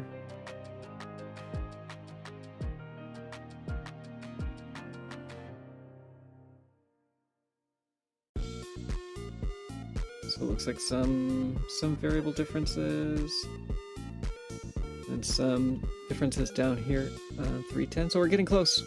This looks like ordering, and we should be able to get the ordering correct a little easier on the PSP. When possible, I like to use ++, but it doesn't always work. So let's go grab that line and just make sure that it works. And now we want to look at each of the offsets, make sure that those are correct.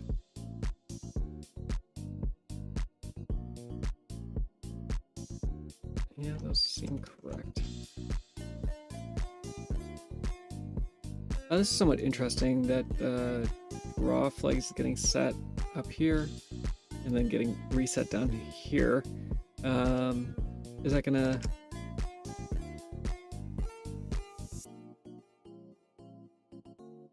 Oh, that was it. let's go back and look at that. So here, step S was a plus equals 1. Usually this does not affect things, but in this case it did. Quite significantly. Here too.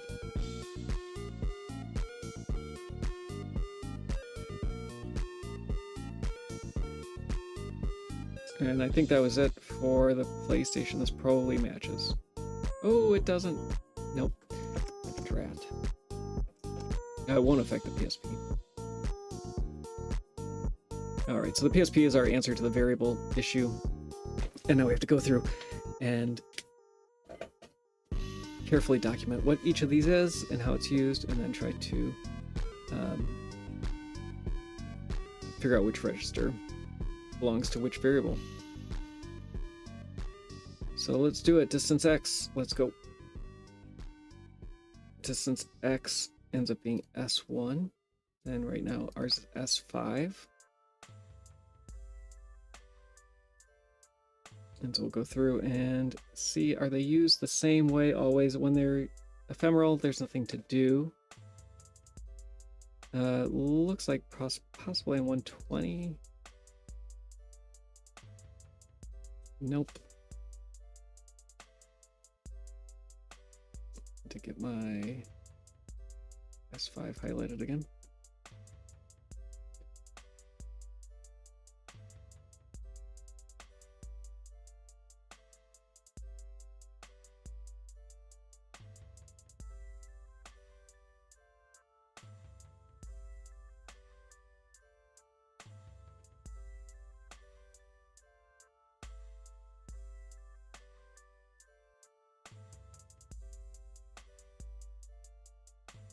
It looks like possibly angle is being set here and then masked.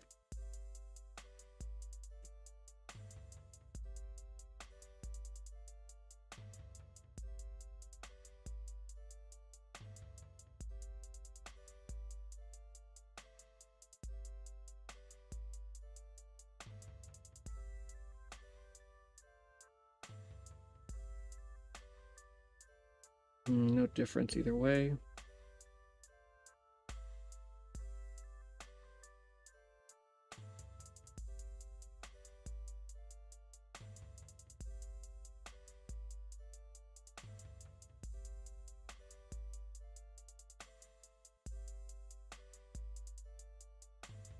Okay. Distance Y.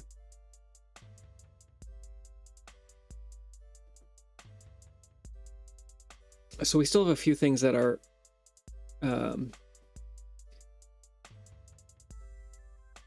getting pushed to the stack when they shouldn't be. Distance Y is S3.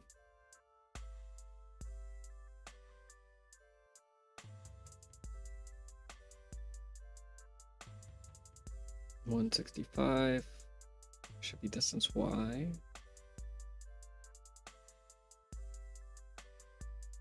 Looks like... Nope, that's fine.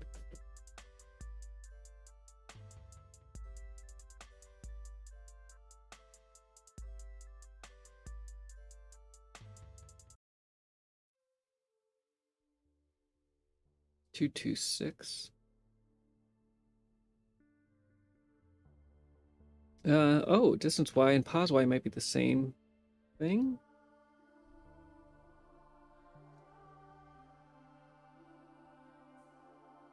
And distance X and pause X might be the same thing.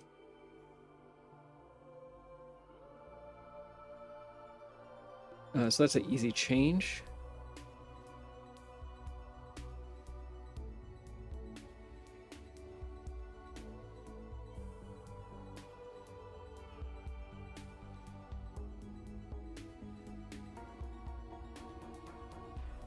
That's much better. Primarily because I'm guessing the stack is getting cleaned up. We're going to do the same thing for distance Y. It might break some things. We'll see.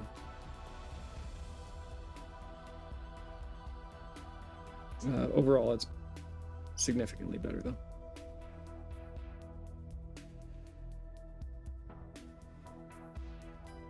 fine. Distance.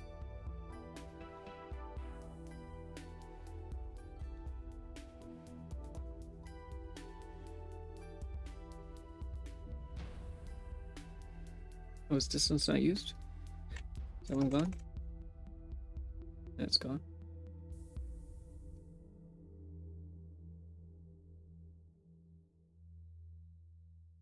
All right, so getting closer. We don't have a S7. And S7 is S2. That means it's ephemeral. S6, S3. Oh, it's getting close.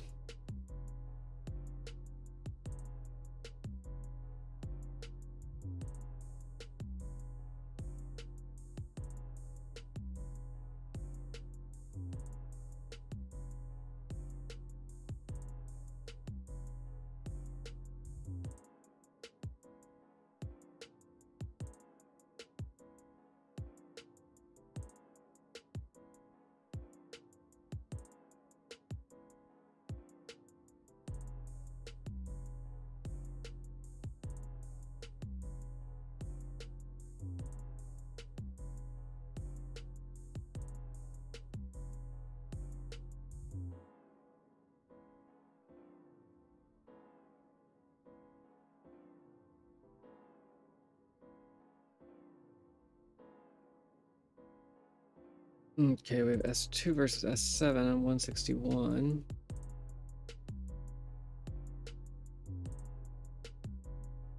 And S2 was angle. Let's make sure we don't need angle. 61.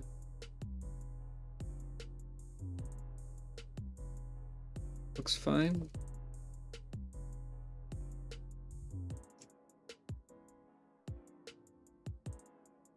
It still works out much better. Stack is correct now. I don't think we have a rotate variable anymore.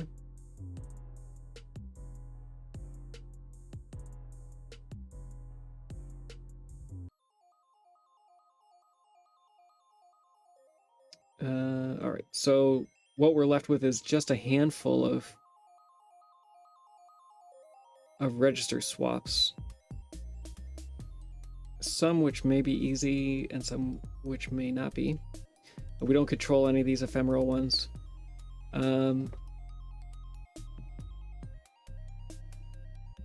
So the not pose timer, we could try checking that against 0. We get a bunch of extra instructions, so I don't think it's that. Sorry, it should be checking it equal to 0, but we're gonna get the same thing. I do think this might have resolved the remaining issues in the PlayStation version. Yes. So I think the PlayStation is solved. Order of variable declarations, possibly.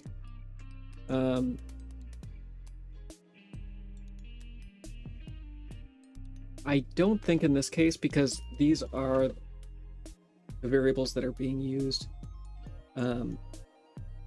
ephemerally.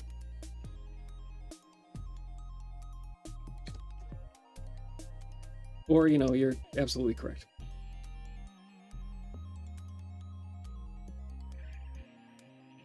Let's...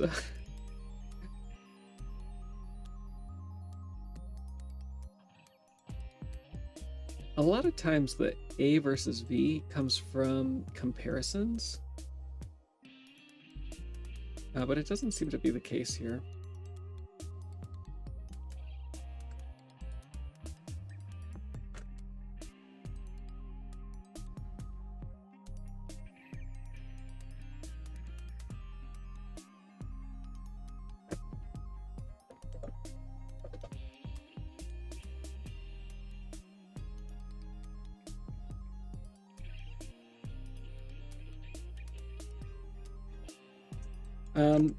It also may be related to signedness. So if we can show show that the signs for some of these are wrong. The likelihood of this being unsigned, for example, is pretty low. It doesn't change anything though.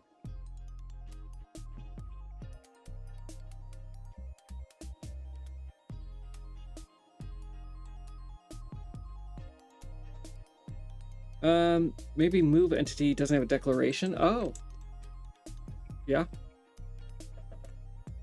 I do it. Let's.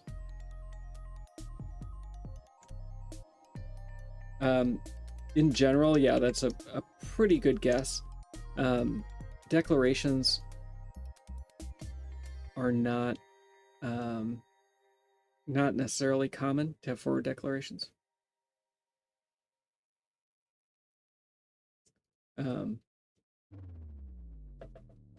Yeah, we try unsigned there. Usually,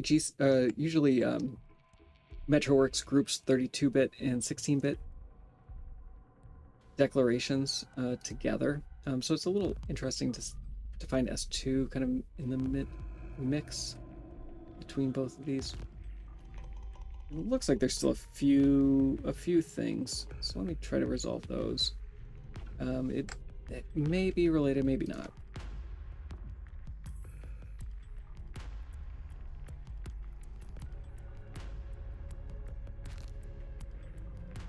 It also is possible that well, no, there should be two different bars there, 245.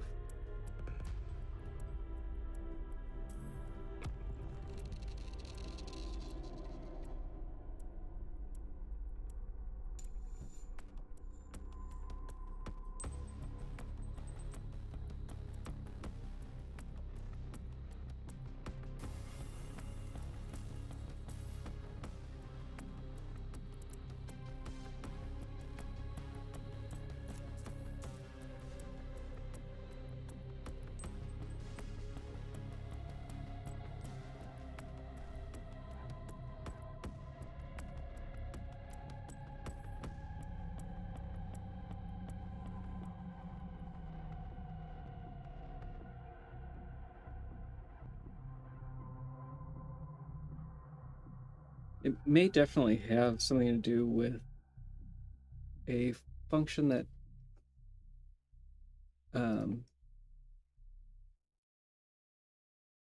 does not have the correct arguments. Let's look at PlayStation 1. Just making sure that that does look like it is correct. Yeah, PlayStation 1 I think is done. I'm gonna mark that one as complete.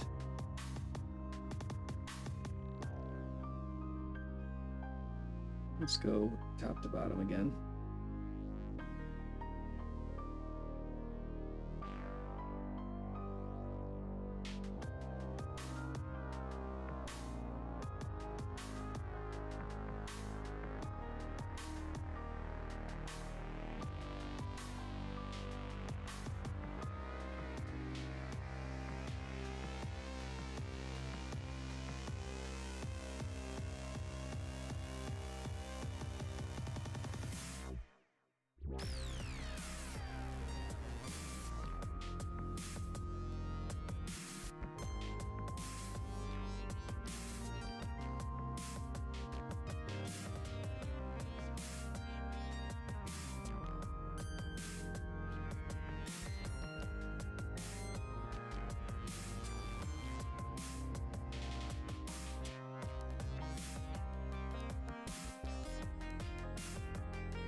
So somewhere in here, my guess is that there is a comparison or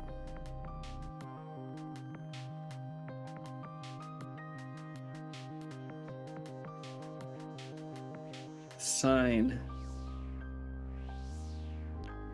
signedness or type, especially with the illegal, that may be wrong. And it could be could have to do with the variable access. I might be accessing these inconsistently. So let's do that. Let's make a harpy entity. That has to be done anyway.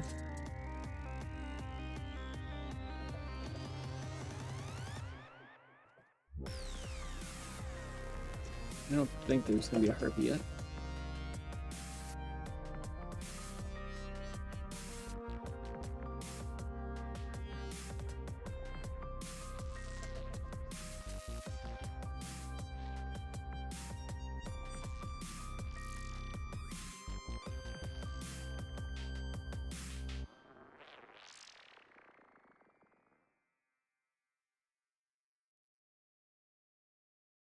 So let's look at what we have here.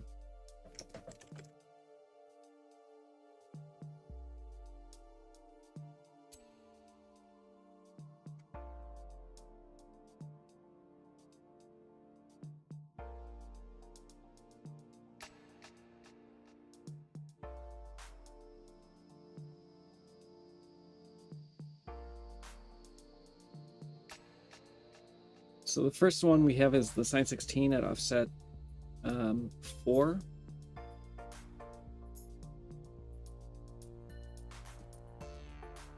So we have say on side 32, just make it a bit field, anonymous bit field. So we have 80 is a sine 16. Call it unknown 80.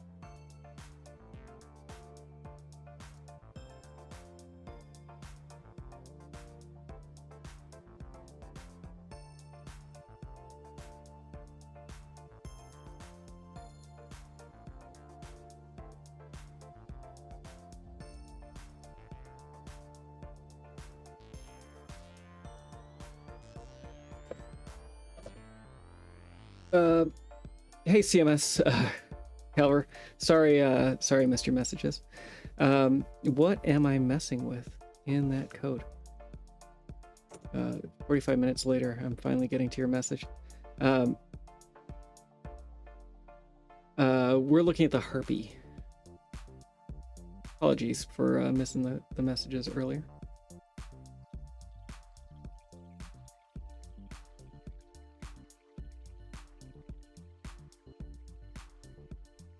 Index for S30. So Dizik is suggesting that one of our offsets is overlapping another, and that's definitely possible. So let's try to figure that out.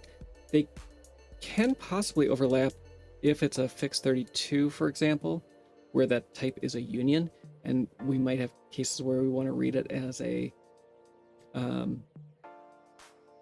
32-bit value or one of the 16-bit halves, top or bottom, high or low. It's the okay. We'll just keep looking for each of those and assigning them. So we have 14 bytes, and that's further than I want to do right now. So offset 3 is going to be unknown 82. I'm just going to call them unknown for now until this one is named angle, but I don't know if that's a good name yet. Yeah, I think that's reasonable. We'll call it angle.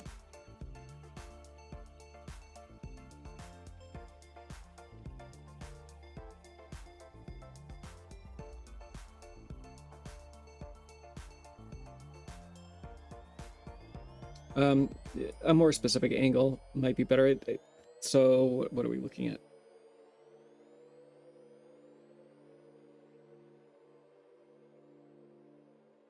It looks like it's So harpies kind of move around kind of in a circular motion. It's probably related to that.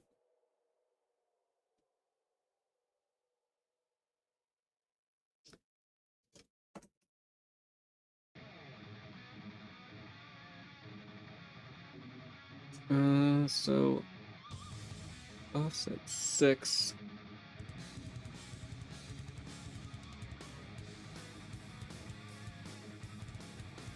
So we have 3, 4.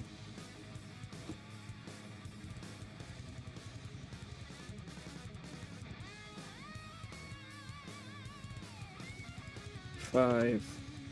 And I think this is offset 6 then. For sine 16s.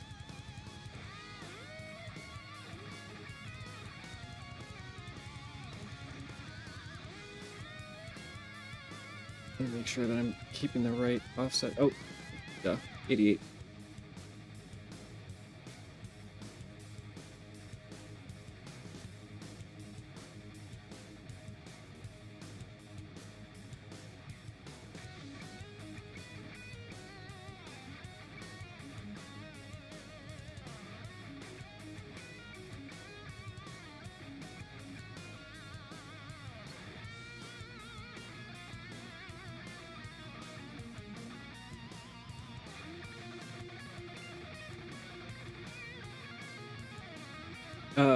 Yeah, so mostly what this is going to hopefully ultimately tell us is whether or not,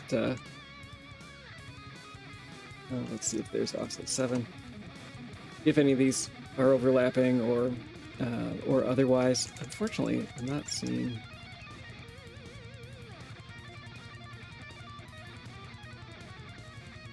S16, 7. So this is some kind of timer.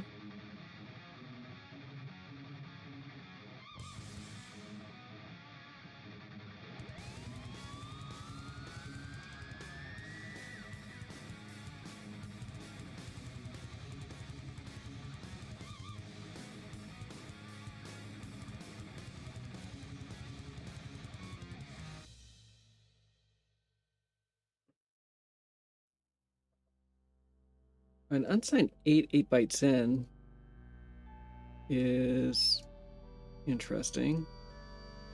So it would actually be here. That's fine. So let's make this 24 at offset 85. And so our offset 84 is a unsigned 8. And that's being treated as unsigned.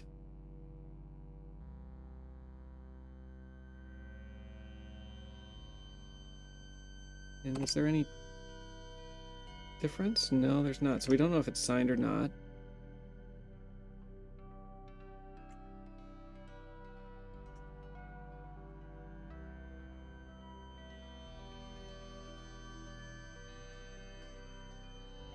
And let's see if we can tell what this is doing.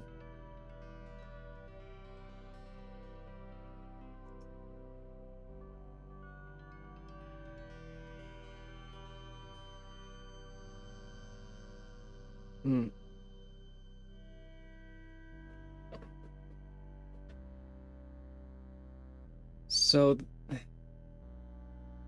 I think this is a feather counter. Possibly. Do we have more than 3 feathers at a time? Do I have Duck Station open still?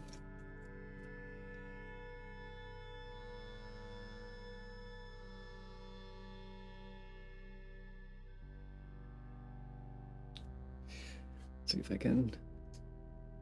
I'm not gonna be able to turn Duck Station on because of... Let's do this.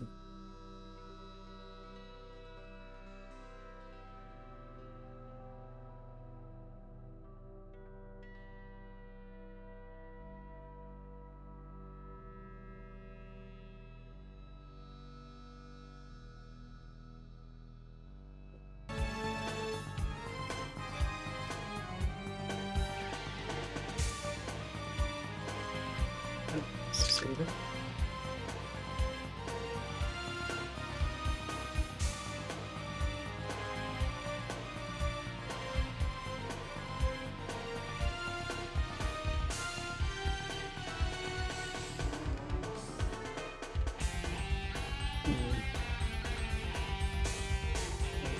So, is it here?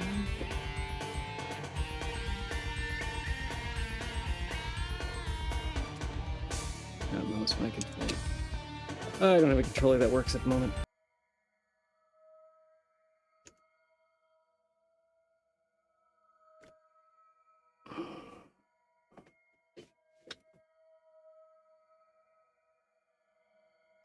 Well, my time is running out, so I think I'm going to leave this as a cliffhanger for today. Come back tomorrow, and we'll see if we can figure out the last of this for the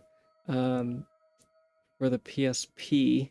I do think, though, that we do have a match for the PlayStation, and I think this is just going to be something something subtle, something simple, and it might be this right here, 254.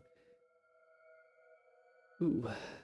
Something still off about that.